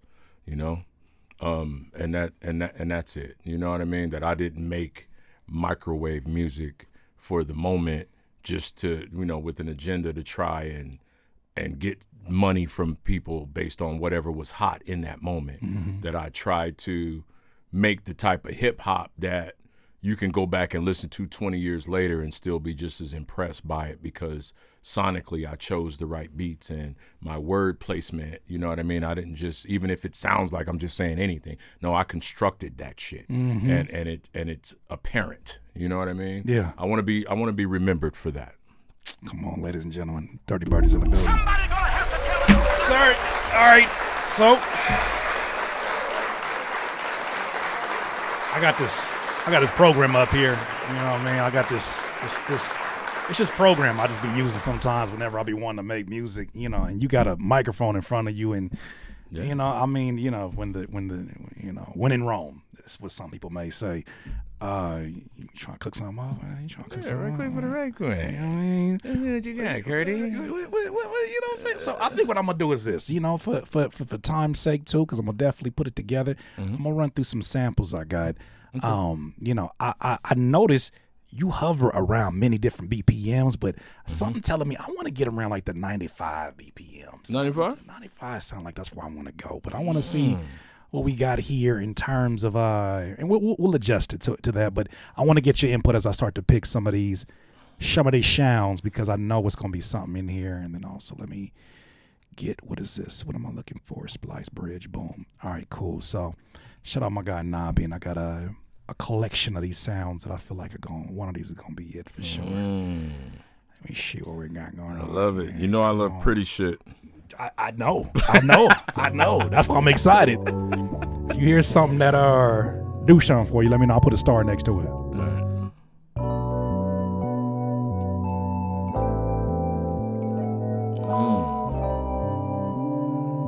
That makes me want to tell the truth. I like it. I put a star next to it.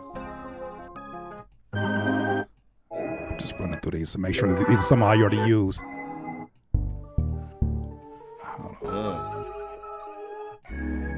like that. The last one? The one after that. That one.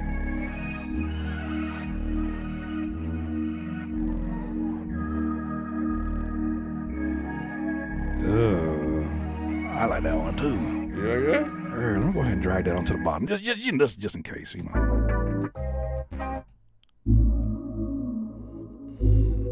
I like that too. I think I might have used this one recently. Yeah. I think I did. I bet you did. That's fire. It's pretty. It's pretty. It's pretty. It's so pretty. It's pretty.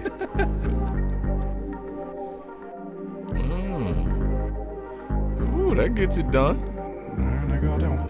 Bring that one out. I'm gonna bring that one out to the party. Come on down. Come on down. Make you want to behave yourself.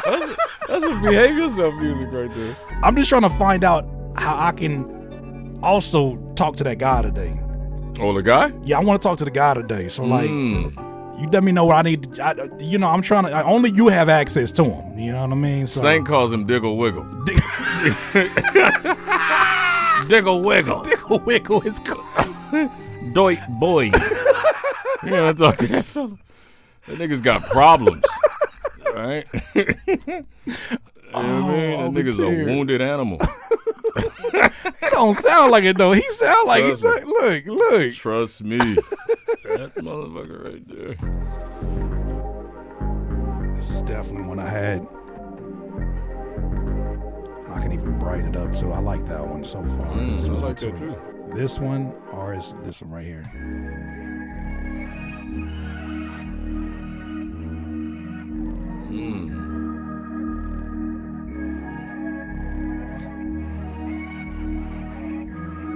I kind of liking this one. I ain't gonna hold like you. that motherfucker. All right, so any preference on any of those? In prefaces, in terms of Just the songs. You mean between the two of them? Yeah, I like them both. Keeping it live. Can I hear the other one again? of course.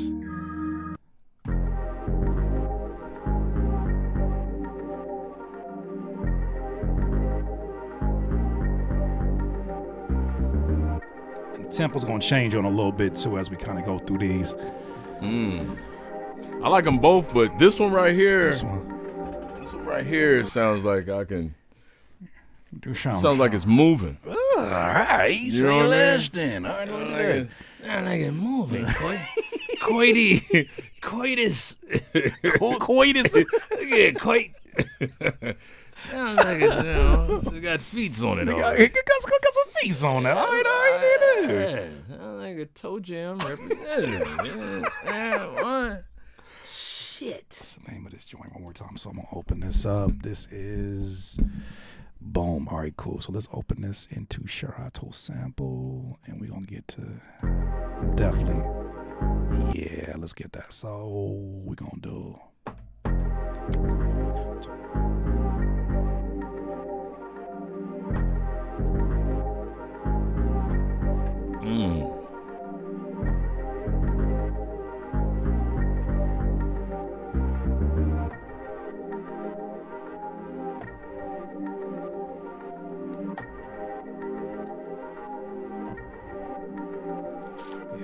So I had to see. So I got these.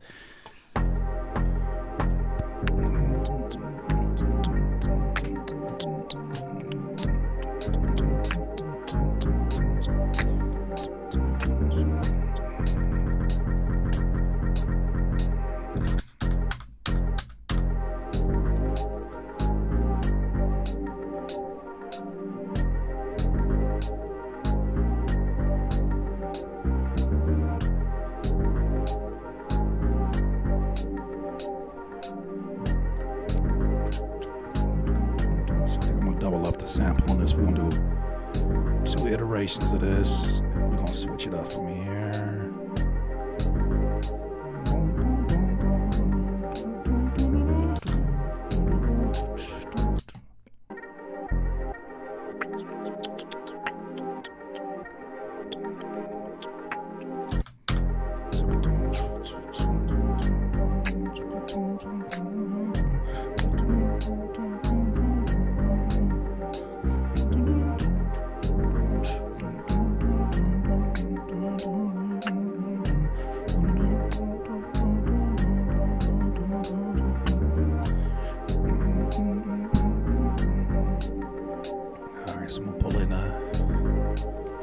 Just a little pocket I'm gonna find here.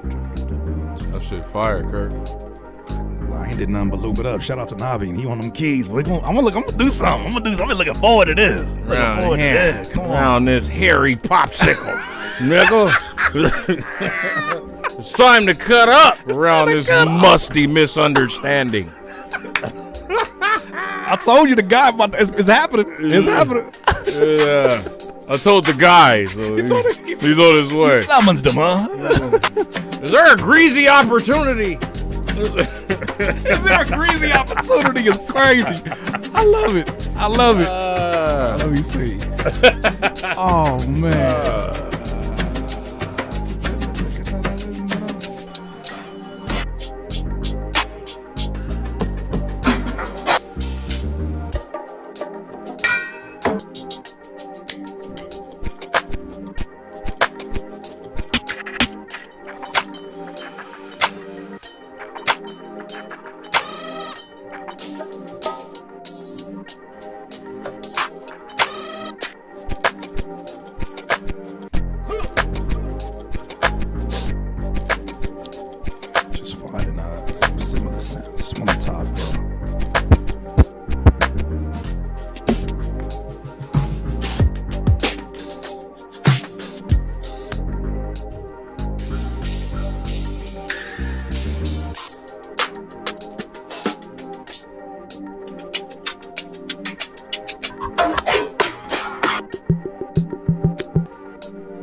What's the BPM on that?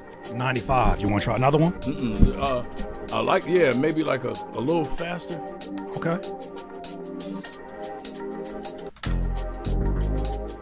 Let me turn this trumpet. So that's 100 right there.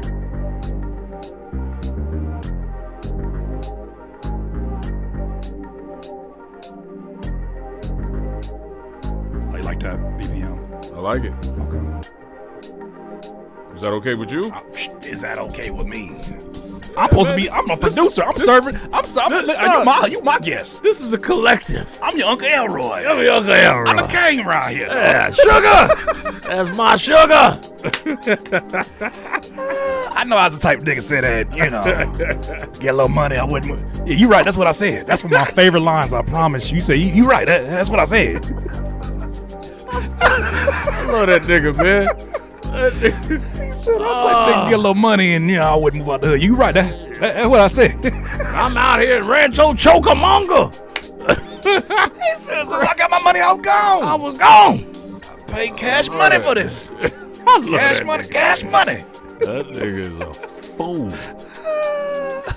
I love that man. God dang. That motherfucker ain't got sense God gave him. You thought I was bad. That nigga's bad. That shit's funny as hell. I remember seeing that dude on Comic View killing it. Oh man, yeah. Killing I do remember that. Yeah. I mean, it was like when I went and saw Michael Blackson. Like, Michael Blackson is the type of comedian where you're like, please stop talking. I'm trying to catch up from the last thing. Like, my stomach is hurting, dog. I'm still hurting. This nigga won't stop saying stuff. And I can't stop laughing. This nigga got my stomach hurting. Like, nigga, take a breather. Please, man, just give me like 2 minutes to recover from the last 50 things you just said that I'm having a hard time getting over, nigga. That's how that nigga was when I saw him on Comic Day. So this nigga's fucking crazy. He know it too. He be knowing. That's why he like, no, I'm not stopping. No. Now that I got you, Right. it's a wrap. He was not lying.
gonna tell you right now, I'm about to ruin this song. Please ruin this song. Please. I'm gonna ruin it. That's my favorite type of song. I don't know if you knew that. Sweet. My favorite type of song is when Dirty Birdie say, I'm gonna ruin your song. That's what I want to hear. What I mean by that is the bars aren't gonna be traditional. They're gonna be traditional dirt. Somebody's gonna be like, why did he say that over that? That's what I'm looking for. I have a problem. Leave me be. Oh, that's just fun. It's fun, I tell you. That's nasty. That's moving. I'm gonna tell you something. Old hip hoppers. This is one thing you're gonna notice. And I thought it was just me. Right. Until I went. I don't remember where I was performing at. It was somewhere in LA. And several of the Project Blow cats were there and some other cats too. And you know, they're all pretty much my age range, right? One thing I realized is I'm standing up there. This is me. I'm like an old man, but my hand always goes on my hip. Yeah. Well, behind it, really. Yeah. And this comes out here, the chicken wing, right? Right. I seen it. Navigating. Right. I seen it in 3D. Right. I seen it. And so this definitely makes the chicken wing come out. Probably both sides. And so you gotta understand, I'm learning also too, like, the biggest issue I had producing early on was like producing like there's not gonna be an artist on there. I was overproducing. So now what I'm doing is I'm allowing the patience and maturation of Curtis King to slowly let the elements reveal themselves to me. I don't know what this beat is. I've never been introduced to it. It's my first time meeting it. Right. I feel that. I feel that like a motherfucker.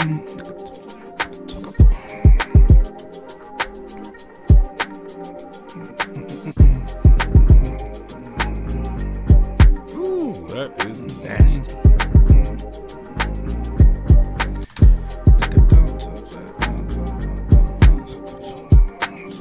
Yeah, that's it. That's the pattern I'm looking for. Let's go back. Let's go to get that again. I likes it, I tells you. Let's go. I likes it.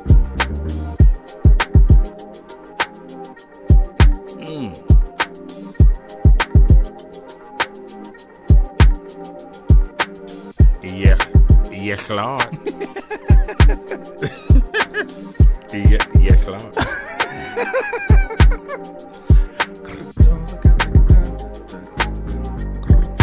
Yeah, there we go. Right there.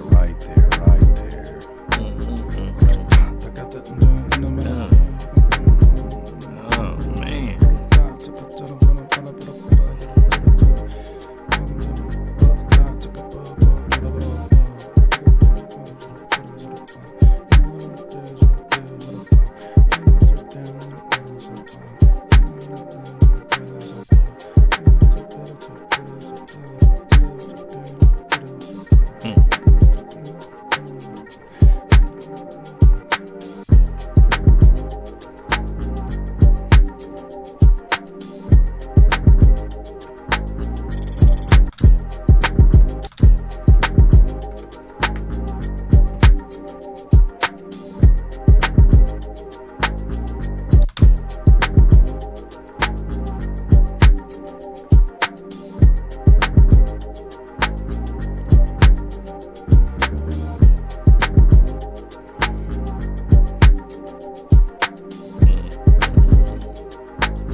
hear it?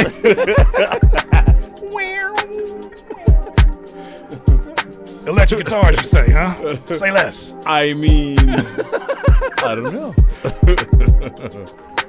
When in Rome, go find the electric guitar. When in Rome. Hello, boy. Hello, lolly. Right. I haven't even had a smoke or a drink today. You know what I mean? You're getting the natural cut up. The natural cut up. Right. You're getting I'm here for it. the smokeless cut up. You know what I mean? Can't speak for what's going to happen after I leave this place. In the name of the Lord. But for now, look, we're going to behave ourselves. We're going to behave ourselves. Enunciating. It's happening. It's happening. Hey, Right. look.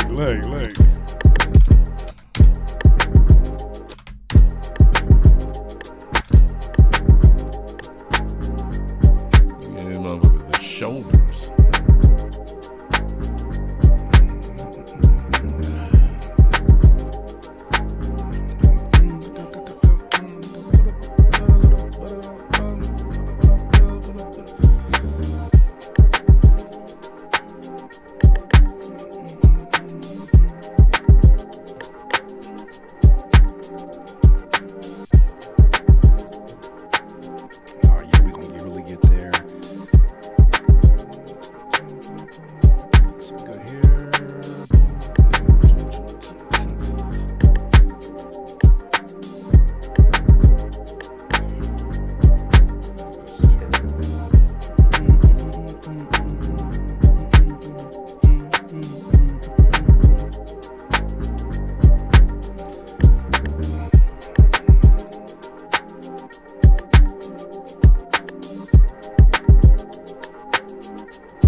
I understand it now. All right, here we go.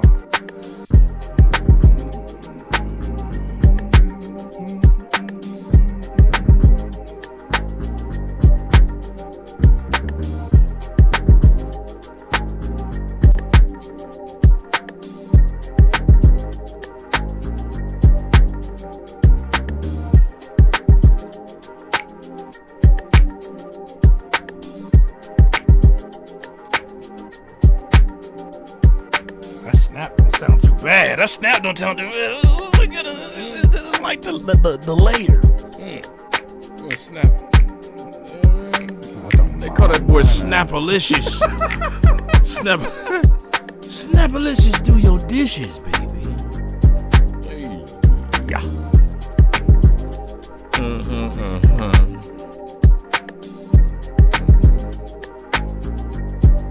All right, we're gonna build it up now. Now I hear this.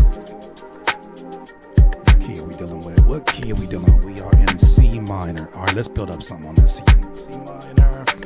Now what I'm looking for, I want an electric guitar. And let's focus on this for right now. I know we're gonna let's get this.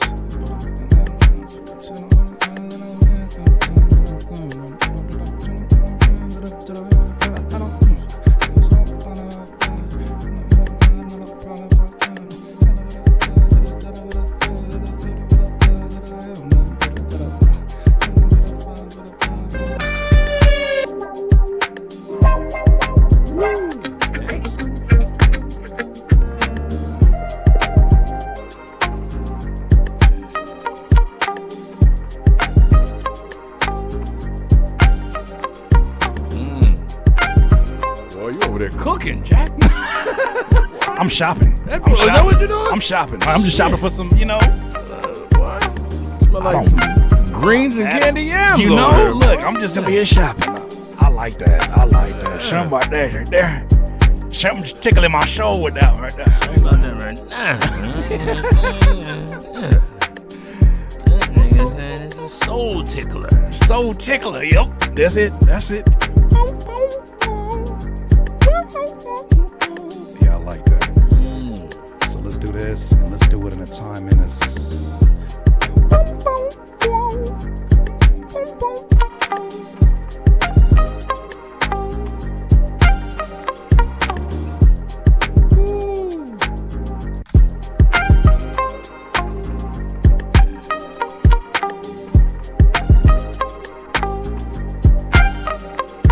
Now that is gorgeous.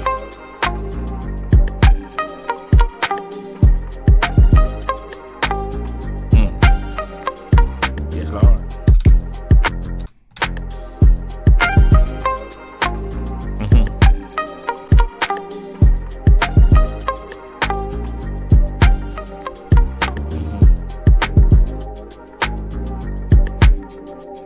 Where's the guitar?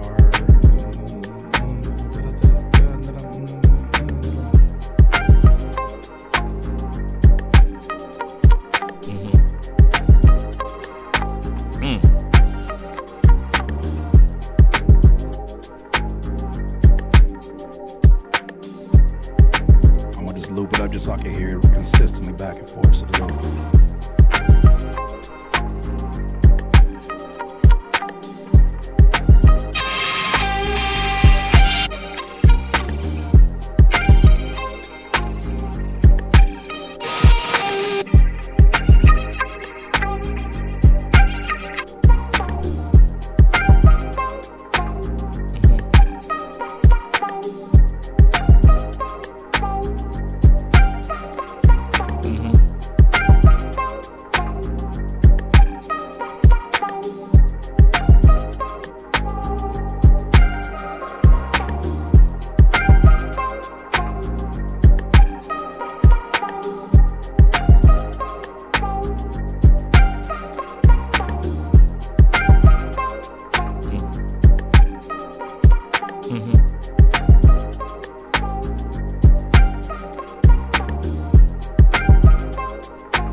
what the hell was that?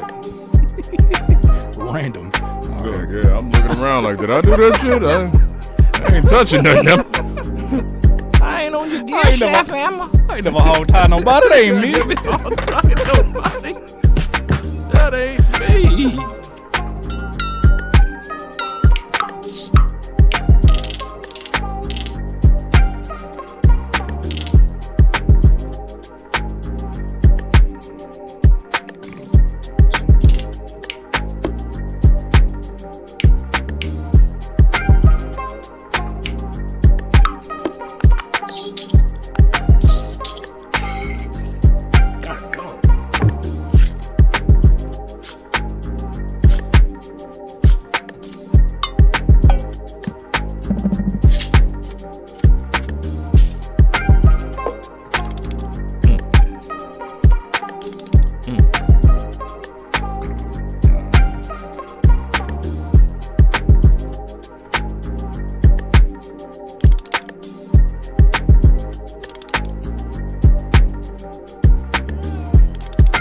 I gotta call you back, baby. Hi.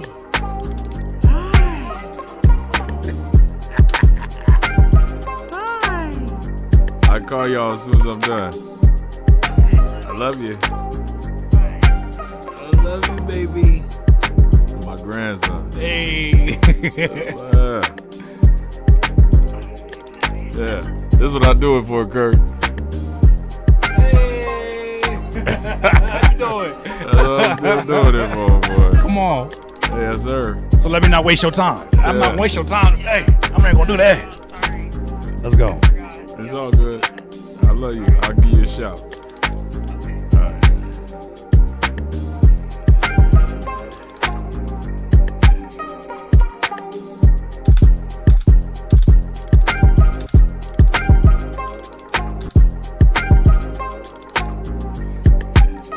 So cut off by, what is it?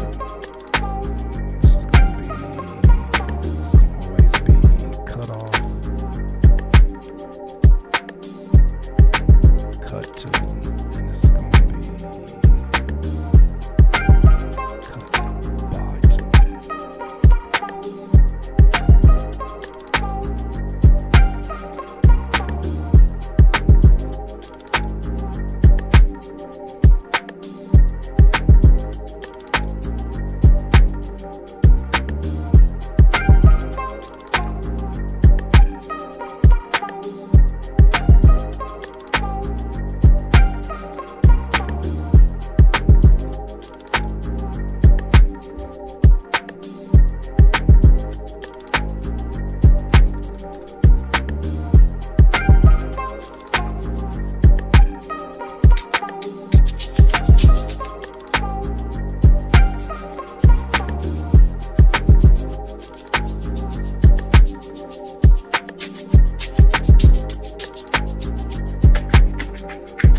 what it's called. Not Your Mama's Kitchen. But it's why.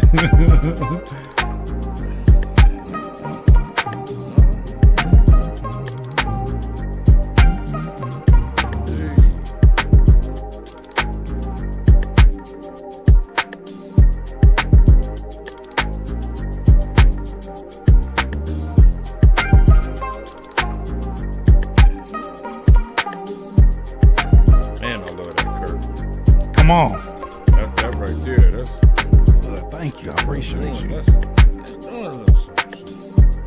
Doing a lot of something.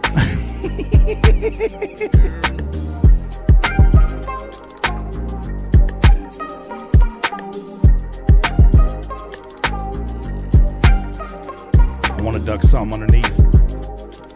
My signature's becoming, I love adding like vocals that just drown out the bottom end of everything. I like it. So I'm gonna do something. I'll find something. Right. Something that works. I was ready for that, Quake. Come on. I was ready. I was ready now. I was ready for that.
Let's go.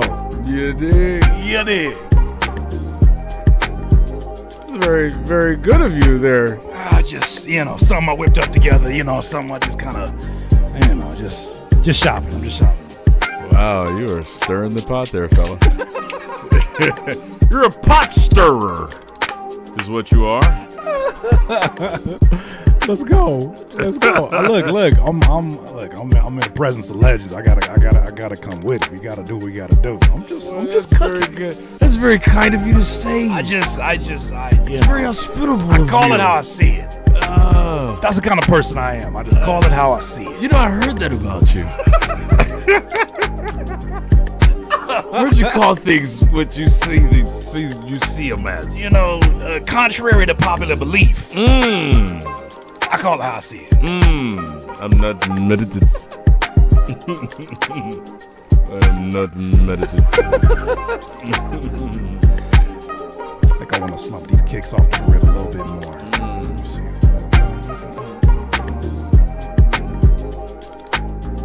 That is groovy. Seems like you can get a lot done. This beat makes you feel like you can get a lot done. Feels like there's something missing. In life, it's moving. It feels like there's something missing. And you would know. It's going to jump out at you soon enough. No, it just sounds like it's in the vocal department. If only I had somebody that, excuse me. Yeah. Excuse me. Maybe you know somebody who knows somebody. I might know a guy. I might know a guy. You know what I mean? When you're ready for bars. Come on. You let me you ready? know. You already? Oh, man, Look, I was trying to, I'm over here just doing extra stuff. Yeah, well, I mean, we could spit a little something if you want.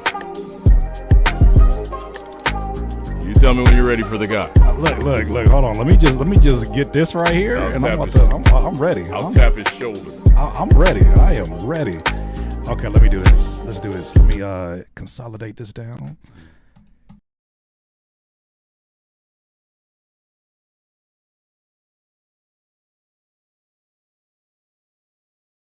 Cussing. Like I knew who I invited. You knew who I you knew invited. who I invited.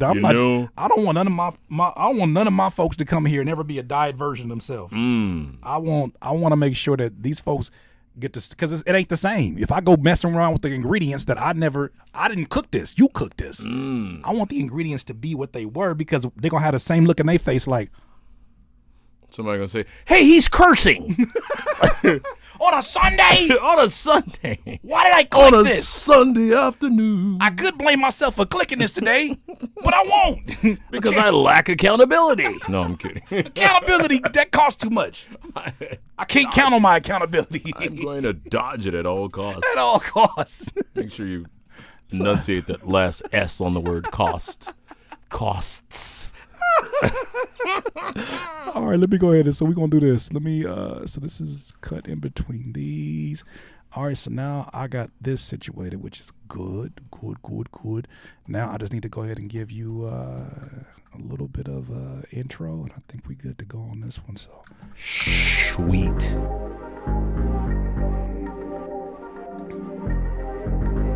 Let me actually separate these drums too while I'm on.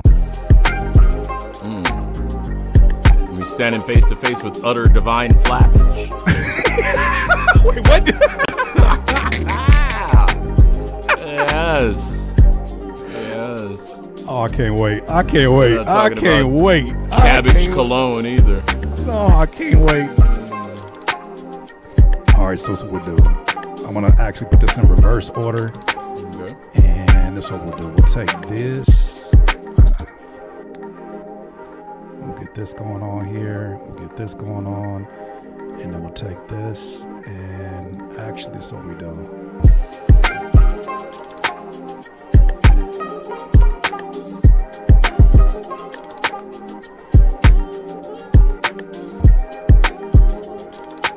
Give you like a quick little format real quick just to make it a seamless process. Got you.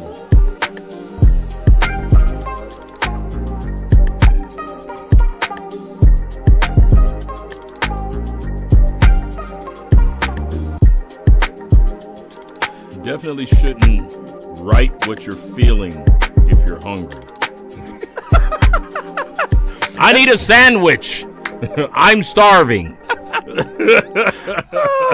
That's like me when I go in the grocery store and I come back and my wife be mad, like, what was you doing in there? I was hungry. Oh, that's the worst time to shop. You know that. I was like, but Crumble Cookie makes an amazing cookie. Why wouldn't they make an amazing cereal? I'm talking about why wouldn't they? Like this is divine. Right, and these raviolis don't hurt. I got a taste for everything in this grocery store. Everything. Right. Cause why wouldn't I? Chocolate covered strawberries. Not chocolate covered cherries. I don't even know what that tastes like. Run that. How about we try it? Run that. No. I'm right there with you, good buddy. Yeah. No. I mean, definitely, because I ain't never hog-tied nobody. I ain't never hog-tied. That is the theme for today. I ain't never hog-tied nobody. I mean, I don't know if I can. I ain't never hog-tied nobody. I've done some things. I've never hog-tied anyone against their will. I'll say that. All right? I've been asked to do some strange shit in my time. You know? When you've got an imagination, people get comfortable and they want you to do things you wouldn't normally be asked to do. Well, there it is. All right, well, right. Got the answer to the question right there. You know what I mean? Hey, I'm not mad. Hog-tie me and cuss me out, Dirt. You're gonna pay me how much to do that? You've got it. Can I get some rope? Miss Rector, you said for real. Right. For reals? For real. I'll put an S on it. For reals. Yeah, for reals? All right, I'm going to have a count in from right here. Everything's going to be able to go here, and... You know, I ain't spitting this straight through. I know. Okay. I know. That's why I'm trying to set it up to where it's a seamless process. All right, let me do this. Shout out to everybody being patient. Oh yeah, they hang out with me. I love them for that. That's dope. Dope as fuck. Shout out to your audience. And I got moderators that get rid of the impatient people. I'm like, go sit down and go play some Fortnite or something. Damn, Fortnite. They be on their head. That's how you know I'm old. That's still a thing? Yeah, that's Fortnite, huh? Yeah, that's Hey, right on Fortnite. I've never been a video game guy, so really? I swear to you. Oh, why? I don't know why that's surprising to me. Really? Yeah, nah, bro. Nope. Too busy out here living life. I reckon. Living life. Listening to albums and shit. Listening to see. Theorizing and reading books. Well, I guess you wouldn't have a need for video games since you're putting in cheat codes for these lyrics. Yowza.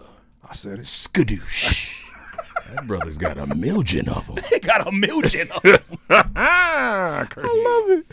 All right, let's get a sound check on you just to make sure all the levels. Tweet. I want to make sure I readjust to you, so I'm just going to go ahead and run it for right now, and then I'm going to turn everything else down around you, so you should be good to go. This is the intro. And 5, 4, 3, 2. Right there? Okay. Sweet. Yes, sir. Okay. I's ready. This is the Impractical Pterodactyl, the Human Cold Tablet Capsule, Dirty Birdie, and Curtis King. Motherfucker, hear me clearly. Appear, then a nigga disappear sincerely. Smash out fierce, then I crash out yearly. Act out everything I rap about weirdly. Originality, my fatalities rival gravity. They all float magically, a featherweight casualty. In actuality, I'm casually imagine me standing over you yelling at your non-responsive anatomy. All right, come on. That's what I wanted today. Was that what you wanted? My soul is full today. That's all I wanted today. That's it. Hold on. Okay, I do got to turn it down, but hold on. Let me readjust everything. That's all I wanted today. Look at they in their wallet. Here we go. That's all I wanted today. I just needed y'all to see the magic. Let's go. Let me read to you. Let me bring the homie up. There he is, Birdie. Motherfucker, hear me clearly. Appear, then a nigga disappear sincerely. Smash out fierce, then I crash out yearly. Act out everything I rap about weirdly. Originality, my fatalities rival gravity. They all float magically, a featherweight casualty. Actuality, I casually imagine me standing over you yelling at your non-responsive anatomy. I'm the one you can't see, not the front or the back of me. Blasphemy, that's immaculate blasphemy. Live from the E, I'm a living catastrophe. You can go to hell, and when you get there, ask for me. Whether I'm I'm motivated, sedated, complacent, or faded, tolerated, syncopated, elated because I made it, or rather making it clear. I'm finna stick it in your ear, bodily fluids to help a sucker hear. I stand completely still in the midst of unwavering light speed. I'm sorry. All right, I gotta turn it down a little bit more. I gotta turn it. Oh yeah, I'm tripping. I gotta get you right. Oh. Here we go. So that way we can. Oh, get the popping out of there, huh? Yeah. Less congestion and all that. I don't want to be Master P. Popping. Always happening, ladies and gentlemen. Y'all ready? Is you ready? All right, I'm gonna turn you down a little bit more. So all good. You do you. I'm gonna readjust. Right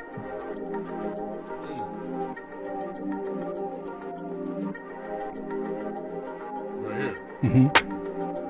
Hear ye, motherfucker, hear me clearly. Appear, then a nigga disappear sincerely. Smash out fierce, then I crash out yearly. Act out everything I rap about weirdly. Originality, my fatalities rival gravity. They all float magically. Featherweight casualty. In actuality, I casually imagine me standing over you yelling at your non-responsive anatomy. I'm the one you can't see, not the front or back of me. Blasphemy, that's immaculate blasphemy. Live from the E, I'm a living catastrophe. You can go to hell and when you get there, ask for me. Whether I'm motivated, sedated, complacent, or faded, tolerated, syncopated, elated, cause I made it, or rather making it clear. I'm finna stick it in your ear, bodily fluid to help a sucker hear. I stand completely still in the midst of unwavering light speed. Fold space without the discomfort of raising my right knee. Kick you in both your balls and send them to your stomach. So learn from it. The end on that bar is crazy. That's it. Oh my goodness, you are witnessing a master at work. What you want to do? What you want to listen? You want to hear that? Or what you want to do? What you want to do? I know you got more, but yeah, where we let at? me see. Let me go ahead and throw a default vocal chain here. And yeah, oh man, hey man, it's become a tradition. This is what I'm supposed to say. You're really good at this. You're really good at this. Why? You should keep going. Like, you're really good at this. Like, you ever thought about making this like a career? Why?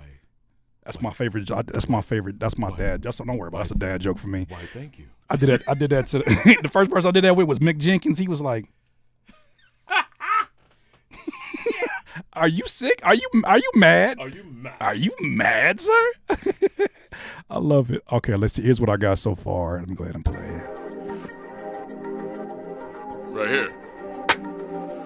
Hear ye, motherfucker, hear me clearly. Appear, then a nigga disappear sincerely. Smash out fierce, then I crash out yearly. Act out everything I rap about weirdly. Originality, my fatalities rival gravity. They all float magically. Featherweight casualty. In actuality, I casually imagine me standing over you yelling at your non-responsive anatomy. I'm the one you can't see, not the front or back of me. Blasphemy, that's immaculate blasphemy. Live from the E, I'm a living catastrophe. You can go to hell and when you get there, ask for me. Whether I'm motivated, sedated, complacent, or faded, tolerated, syncopated, elated, cause I made it, or rather making it clear. I'm finna stick it in your ear, bodily fluid to help a sucker hear. I stand completely still in the midst of unwavering light speed. Fold space without the discomfort of raising my right knee. Kick you in both your balls and send them to your stomach. Yeah, you could probably punch me after. I love this game. Oh, okay. In your ear, bodily fluid to help a sucker hear. I stand completely still. Right there, maybe. Clearly still in the midst of unwavering light speed. Fold space without the comfort of raising my right knee to kick you in both your balls and send them to your stomach. You can call all of the cops and tell them Dirty Birdie done it. All right, I gotta readjust the swing on the snares because I'm starting to notice like it's doing something different. So I'm gonna just keep you on the kick for right now, okay, and I'm gonna readjust. Fold space without the discomfort of raising my right knee. Kick. So where am I punching? You can punch me after fold space without the comfort of raising your right knee. Midst of unwavering light speed. Fold space without the discomfort of raising my right knee. Kick you in both your. There you go. Okay.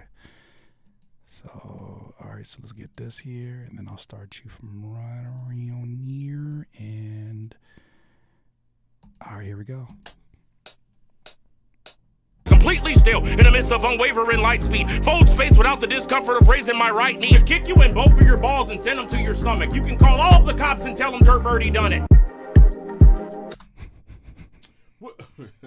What's our bar count right there, Dirty? You changing the voices. I knew that was about to happen. What's the bar count there, Curtis? How are we looking there on the schematics of things? Let me double check. I think, what is it? We got 2, 4. We got 4, 6, 8, 8. I think we're approaching 12. I think we're getting ready to get to that 16. Yeah. We got 4 more bars. Okay. Mm-hmm. Actually, no. You might have did that. Hold on. I'm looking. I'm reading this wrong. Hold on. Let me double check this again. Hold on. You might have did that already. Hold on. Let's see. And I don't record.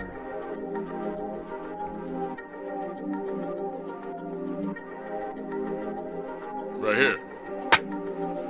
Hear ye, motherfucker, hear me clearly. Appear, then a nigga disappear sincerely. Smash out fierce, then I crash out yearly. Act out everything I rap about weirdly. Originality, my fatalities rival gravity. They all float magically. Featherweight casualty. In actuality, I casually imagine me standing over you, yelling at your non-responsive anatomy. I'm the one you can't see, not the front or back of me. Blast for Career, that's immaculate blasphemy. Live from the E, I'm a living catastrophe. You can go to hell, and when you get there, ask for me. Whether I'm motivated, sedated, complacent, or faded, tolerated, syncopated, elated, cause I made it, or rather making it clear. I'm finna stick it in your ear, bodily fluid to help a sucker hear. I stand completely still in the midst of unwavering light speed. Fold space without the discomfort of raising my right knee. Kick you in both of your balls and send them to your stomach. You can call all of the cops and tell them Dirty Birdie done it.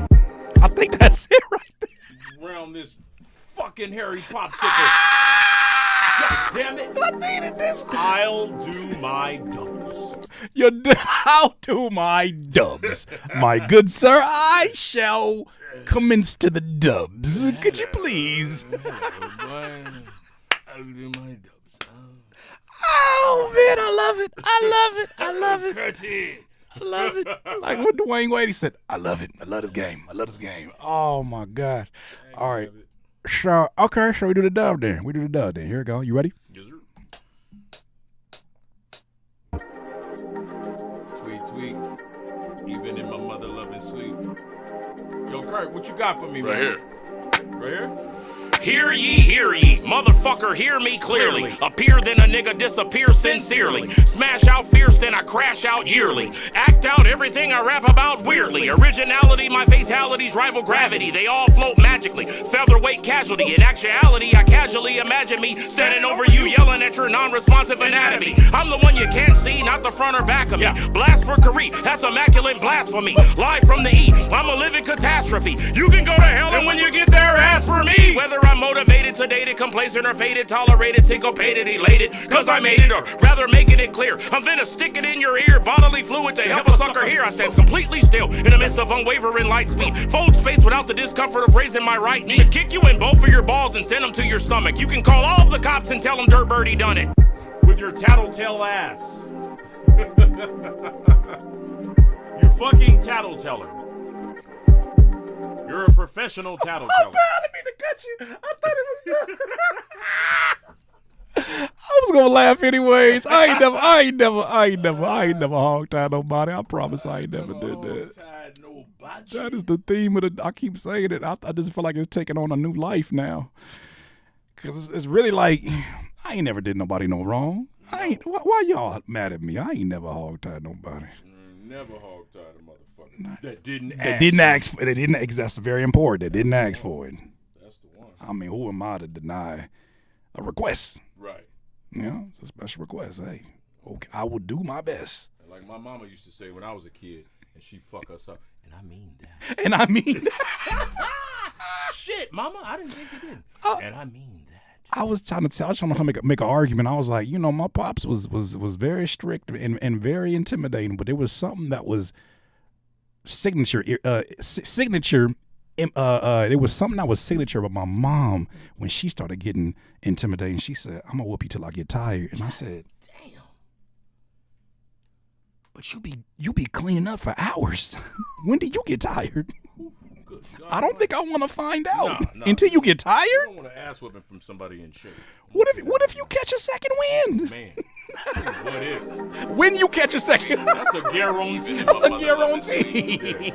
Yo, Kurt, what you got for me right here? Right here? Let me get this. Hear ye, motherfucker, hear me clearly. Appear, then a nigga disappear sincerely. Smash out fierce, then I crash out yearly. Act out everything I rap about weirdly. Originality, my fatalities rival gravity. They all float magically. Featherweight casualty. In actuality, I casually imagine me standing over you, yelling at your non-responsive anatomy. I'm the one you can't see, not the front or back of me. Blast for Career, that's immaculate blasphemy. Live from the E, I'm a living catastrophe. You can go to hell, and when you get there, ask for me. Whether I'm motivated, sedated, complacent, or faded, tolerated, syncopated, elated, cause I made it, or rather making it clear, I'm finna stick it in your ear, bodily fluid to help a sucker hear. I stand completely still in the midst of unwavering light speed. Fold space without the discomfort of raising my right knee. Kick you in both of your balls and send them to your stomach. You can call all of the cops and tell them Dirty Birdie done it. With your tattletale ass. You fucking tattleteller.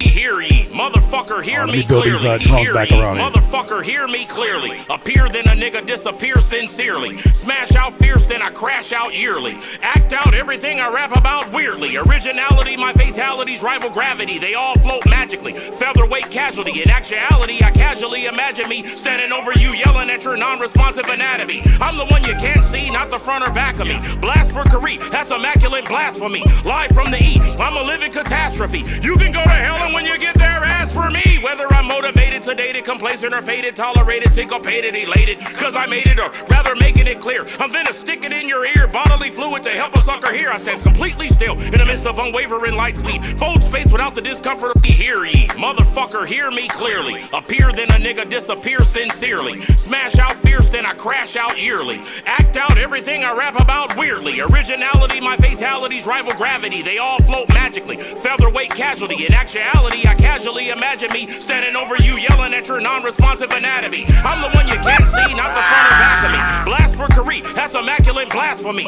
Live from the E, I'm a living catastrophe. You can go to hell, and when you get there, ask for me. Whether I'm motivated, sedated, complacent, or faded, tolerated, syncopated, elated, cause I made it, or rather making it clear, I'm finna stick it in your ear, bodily fluid to help a sucker hear. I stand completely still in the midst of unwavering light speed. Fold space without the discomfort of raising my right knee. To kick you in both of your hear ye, motherfucker, hear me clearly. Appear, then a nigga disappear sincerely. Smash out fierce, then I crash out yearly. Act out everything I rap about weirdly. Originality, my fatalities rival gravity. They all float magically. Featherweight casualty. In actuality, I casually imagine me standing over you, yelling at your non-responsive anatomy. I'm the one you can't see, not the front or back of me. Blast for Career, that's immaculate blasphemy. Live from the E, I'm a living catastrophe. You can go to hell, and when you get there, ask for me. Whether I'm motivated, sedated, complacent, or faded, tolerated, syncopated, elated, cause I made it, or rather making it clear, I'm finna stick it in your ear, bodily fluid to help a sucker hear. I stand completely still in the midst of unwavering light speed. Fold space without the discomfort of raising my right knee. To kick you in both of your balls and send them to your stomach. You can call all of the cops and tell them Dirty Birdie done it. Hear ye, motherfucker, hear me clearly. Appear, then a nigga disappear sincerely. Smash out fierce, then I crash out yearly.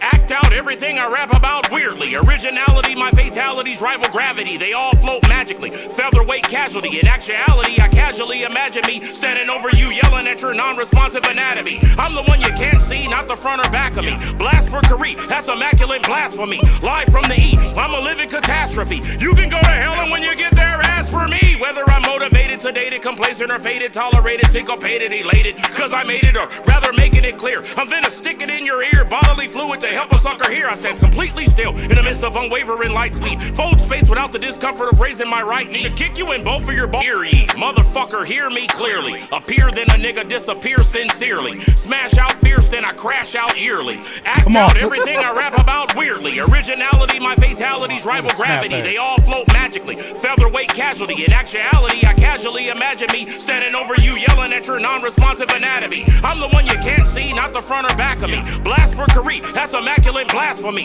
Live from the E, I'm a living catastrophe. You can go to hell, and when you get there, ask for me. Whether I'm motivated, sedated, complacent, or faded, tolerated, syncopated, elated, cause I made it, or rather making it clear, I'm finna stick it in your ear, bodily fluid to help a sucker hear. I stand completely still in the midst of unwavering light speed. Hear ye, motherfucker, hear me clearly. Appear, then a nigga disappear sincerely. Smash out fierce, then I crash out yearly. Act out everything I rap about weirdly. Originality, my fatalities rival gravity. They all float magically. Featherweight casualty. In actuality, I casually imagine me standing over you, yelling yelling at your non-responsive anatomy. I'm the one you can't see, not the front or back of me. Blast for Kareem, that's immaculate blasphemy. Live from the E, I'm a living catastrophe. You can go to hell, and when you get there, ask for me. Whether I'm motivated, sedated, complacent, or faded, tolerate. Hear ye, motherfucker, hear me clearly. Appear, then a nigga disappear sincerely. Hear ye, motherfucker, hear me clearly. Hear ye, motherfucker, hear me clearly. Hear ye, motherfucker, hear me clearly. Appear, then a nigga disappear sincerely. Smash out fierce, then I crash out yearly.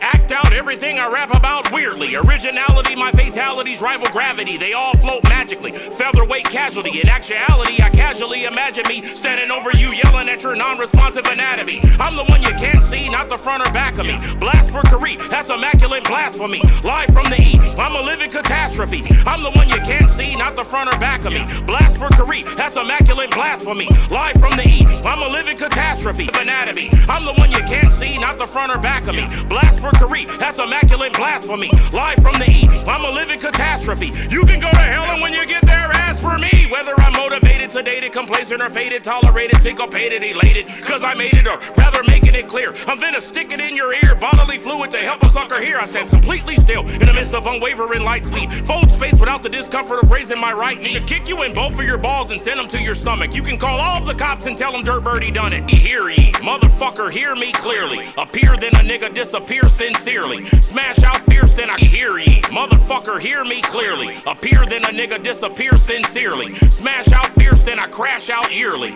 Act out everything I rap about weirdly. Originality, my fatalities rival gravity. They all float magically. Featherweight casualty. In actuality, I casually imagine me standing over you, yelling at your non-responsive anatomy. I'm the one you can't see, not the front or back of me. Blast for Kareem, that's immaculate blasphemy. Live from the E, I'm a living catastrophe. You can go to hell, and when you get there, ask for me. Whether I'm motivated, sedated, complacent, or faded, tolerated, syncopated, elated, cause I made it, or rather making it clear, I'm finna stick it in your ear, bodily fluid to help a sucker hear. I stand completely still in the midst of unwavering light speed. Fold space without the discomfort of raising my right knee. Kick you in both of your balls and send them to your stomach. You can call all of the cops and tell them Dirty Birdie done it. Hear ye, motherfucker, hear me clearly. Appear, then a nigga disappear sincerely. Smash out fierce, then I crash out yearly. Act out everything I rap about weirdly. Originality, my fatalities rival gravity. They all float magically. Featherweight casualty. In actuality, I casually imagine me standing over you, yelling at your non-responsive anatomy.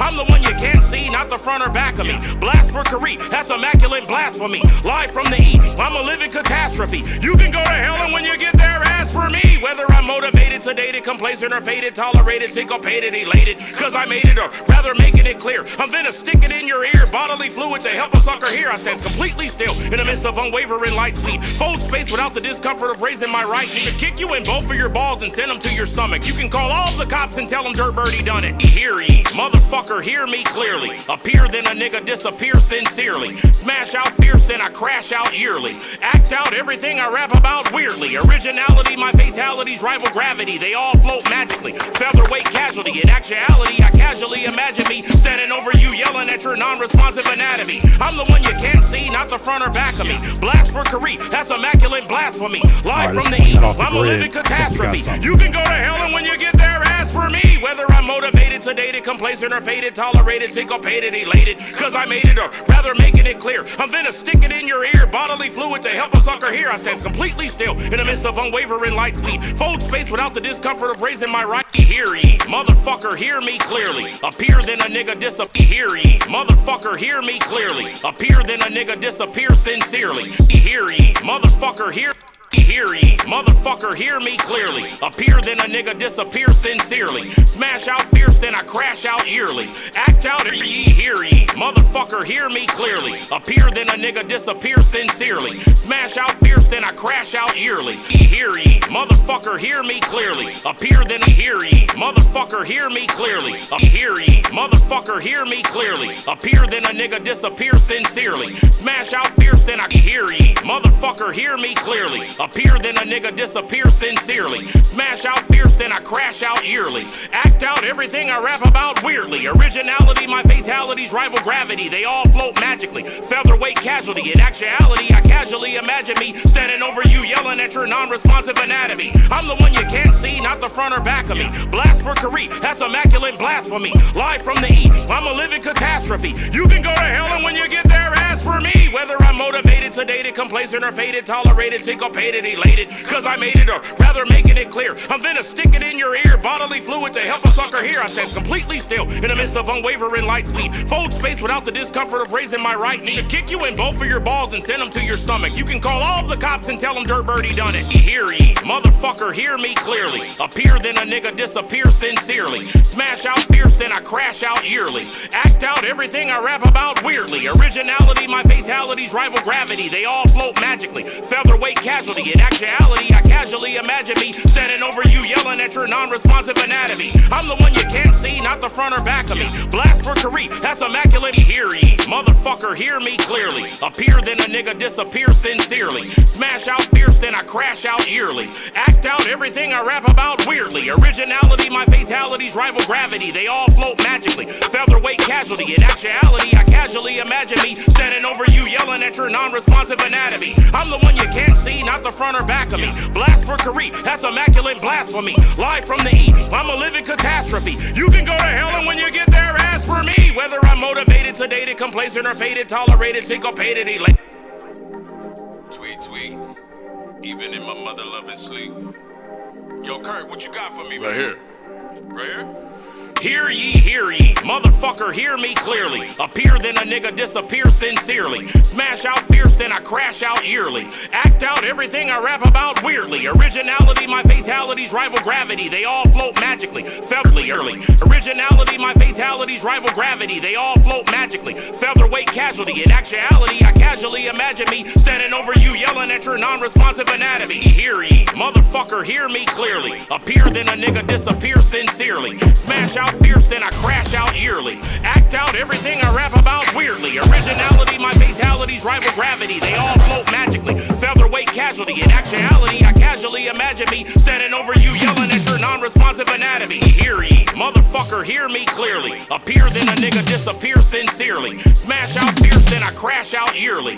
Act out everything I rap about weirdly. Originality, my fatalities rival gravity. They all float magically, featherweight casualty. In actuality, I casually imagine me standing over you yelling at your non-responsive anatomy. Hear ye, motherfucker, hear me clearly. Appear then a nigga disappear sincerely. Smash out fierce then I crash out yearly. Act out everything I rap about weirdly. Originality, my fatalities rival gravity. They all float magically, featherweight casualty. In actuality, I casually imagine me standing over you yelling at your non-responsive anatomy. Hear ye, motherfucker, hear me clearly. Appear then a nigga disappear sincerely. Smash out fierce then I crash out yearly. Act out everything I rap about weirdly. Originality, my fatalities rival gravity. They all float magically, featherweight casualty. In actuality, I casually imagine me standing over you yelling at your non-responsive anatomy. Hear ye, motherfucker, hear me clearly. Appear then a nigga disappear sincerely. Smash out fierce then I crash. Hear ye, motherfucker, hear me clearly. Appear then a nigga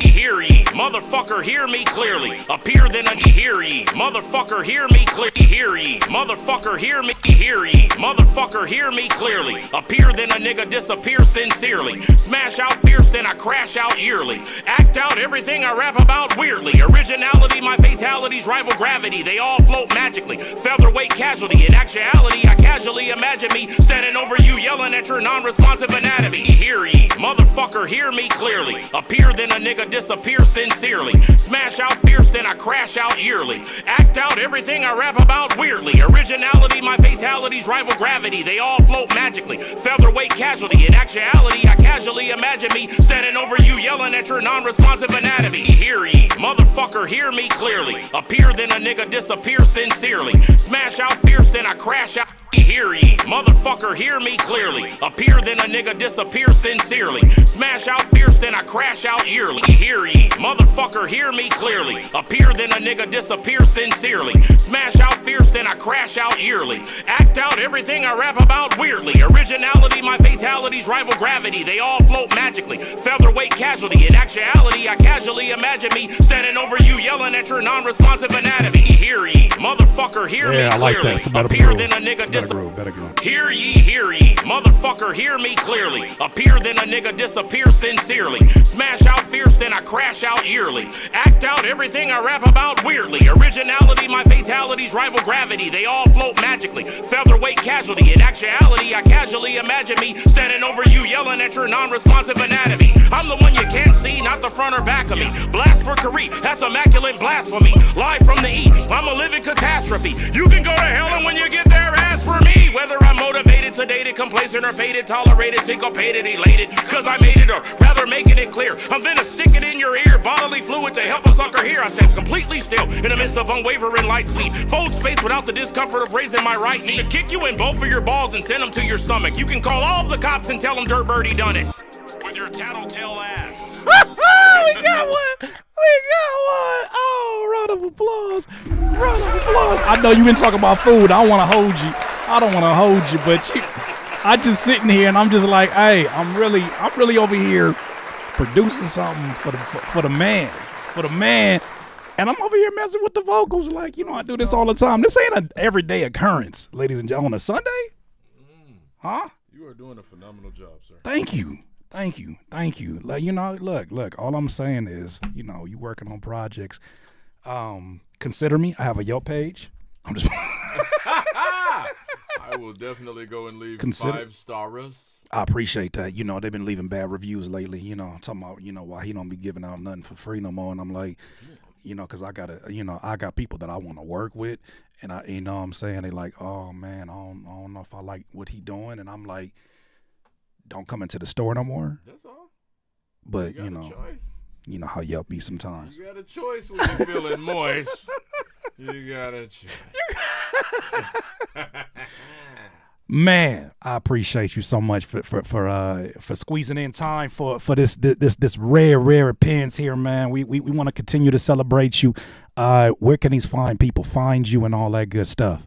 Definitely the band camp, Let me turn your microphone back on. I'm sorry, I ain't never hog-tied nobody. That was my fault. Never hog-tied nobody. I had to turn it up. Okay, there we go. Go yeah, ahead. Definitely the band camp. DirtyBirdie.bandcamp.com.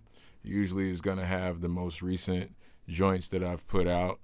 I am Dirty Birdie is my Instagram. You know what I mean? Dirty Birdie 909 is my TikTok. Or you can always email me if you got beats that you want to send over to me. If you're looking for merchandise, you can definitely email me at trulydirty@gmail.com. I'll be performing next Friday, the 11th, in Pomona per the Thop Fest. Happiness of Pursuit Fest. Shout out to them. The pre-festival. So, yeah, if you come out, I'll have hats and shirts. Come rock with your boy. The festival's from 6 to 12 at night. So, yeah, I'll be out there over off of 2nd Street, 205 2nd Street, there in Pomona at Fuego. Hey. So, yeah, come rock with your brother. Shout out to my sister, Dominique. Shout out to Ignorant Crew, Funk Junk, Dr. Stank. And Funks to Funk, happy birthday to Funks to Funk. Come on. To my brother Shody Mo. Shody Mo. Cracker Jack, you feel me? And everybody at Skyline Nation, all my family and friends, and definitely all of my beautiful children and grandchildren. Come on. Papa, I love you. Tone said Dirt Diggler the GOAT. Tweet. Rumors was and is my shit. I remember I made a burner CD of all your jams. Damn it. Good looking out, Come Tom. on. Cloudy Coy says, hope you all are having a great weekend. Absolutely. My weekend is complete. Today, that happened. That really happened. Absolutely. The music is right up here. It is in the pin tweet. Definitely go support it. Now said need to get him and Kool Keith in the same room. I love that. Kool Keith is a nut. I love Kool Keith. It's certain collaboration. Just gotta make it happen. Look, I'm just here so I don't get fined. I figured deal you. I appreciate you. What song should we send them out with of yours? The most recent one, I would imagine. Right My Wrongs, maybe. Okay, we played that one in the beginning. We already played that. We played Right My Wrongs. We played Dirty. Oh, okay. Well, then somebody told me. Maybe somebody told me. Okay. Either that or the Dominique joint. Yeah, you got the video. Let's do the video. Let's do the video. I forgot. Yeah. Feeling my. Yeah. Shout out to my sister, man. One of the hardest working people. She really is. I know. I've been trying to get her up. I gotta hit her up and see what her schedule looking like because that is someone I thought I was a DIYer. Then I met her. I was like, oh no, that's. Yeah, Nick is the truth, man. And like I said, she's absolutely like a sibling to me. Mm-hmm. She is my sister, man. But that woman is talented, beyond talented. She does everything.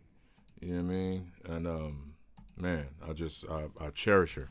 I respect her sincerely and dearly, brother. And yeah, we got a joint together. It's her joint. It's called Feeling Myself featuring me. We will be performing that next Friday. Let's go. So come out and get you a barra. Come on. Thought Fest tickets are on sale. Yes, I'm going to actually mute this up so you guys can watch the video. After that, the stream will end. I just want to say thank y'all for joining me on a Sunday. And yes, I know the content has been an overload of interviews, but I just want to introduce y'all to the most amazing people that I know. And this is one of them now. It's a real special one for me today. So I'm very grateful that I'm glad for you could be here, and I'm grateful that they get to see you in your element because sheesh, hold on, look, I ain't never hogged on nobody. Hold on, let me put this up here on the screen right here. All right, let's go back here. Waiting screen, boom. You guys enjoy this video. Dominique, Dirty Birdie is called Feeling Myself. It is here on YouTube right now. Y'all enjoy the rest of your Sunday. Thank you so much. Here we go. Much love.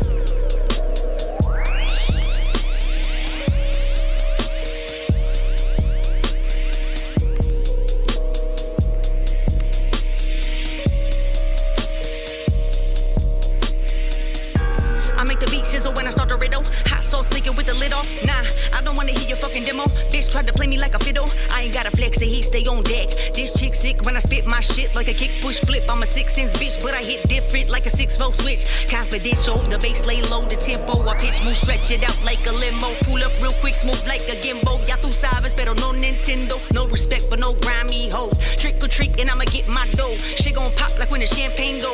Off the top, yeah, the shit gon' blow. Fuck around and get it like a bomb, tick tock. And it's on lights out when I rhyme. Hi, say she wanna come over and play, but she'll never ever see the day. Try me, never get away. I put a bitch on the blade since way back in my heydays. Ayy, so they can never fade me. Turn up right quick, light speed when I spray these lyrics like an AK. Blah. Got Dirty Birdie in his bitch. We bout to kill it at the sin, spitting wicked with it, yeah. We got the hair spin around, turn it like the Exorcist, like we don't wanna play with my day. It's been a long ass week for me. I'm about to lose it like my name Kanye. I need a freak like it's Halloween. Oh no, bitch, you really want it with her. You really want it with Neek. Fuck around and get it like me. Deeper than Atlantic Sea. Microphone beast. Sheesh, bitch. You will never tell it like this. You don't really want it with Tweet. Fuck around, just do it Nike. I ain't gotta front this me sizzling lightly. And I'm feeling myself. And I'm feeling myself. And I'm feeling myself. Yeah. And I'm feeling myself. And I'm feeling myself. And I'm feeling myself. Yeah. And I'm feeling myself. And I'm feeling myself. And I'm feeling myself. Yeah. And I'm feeling myself. And I'm feeling myself. And I'm feeling myself.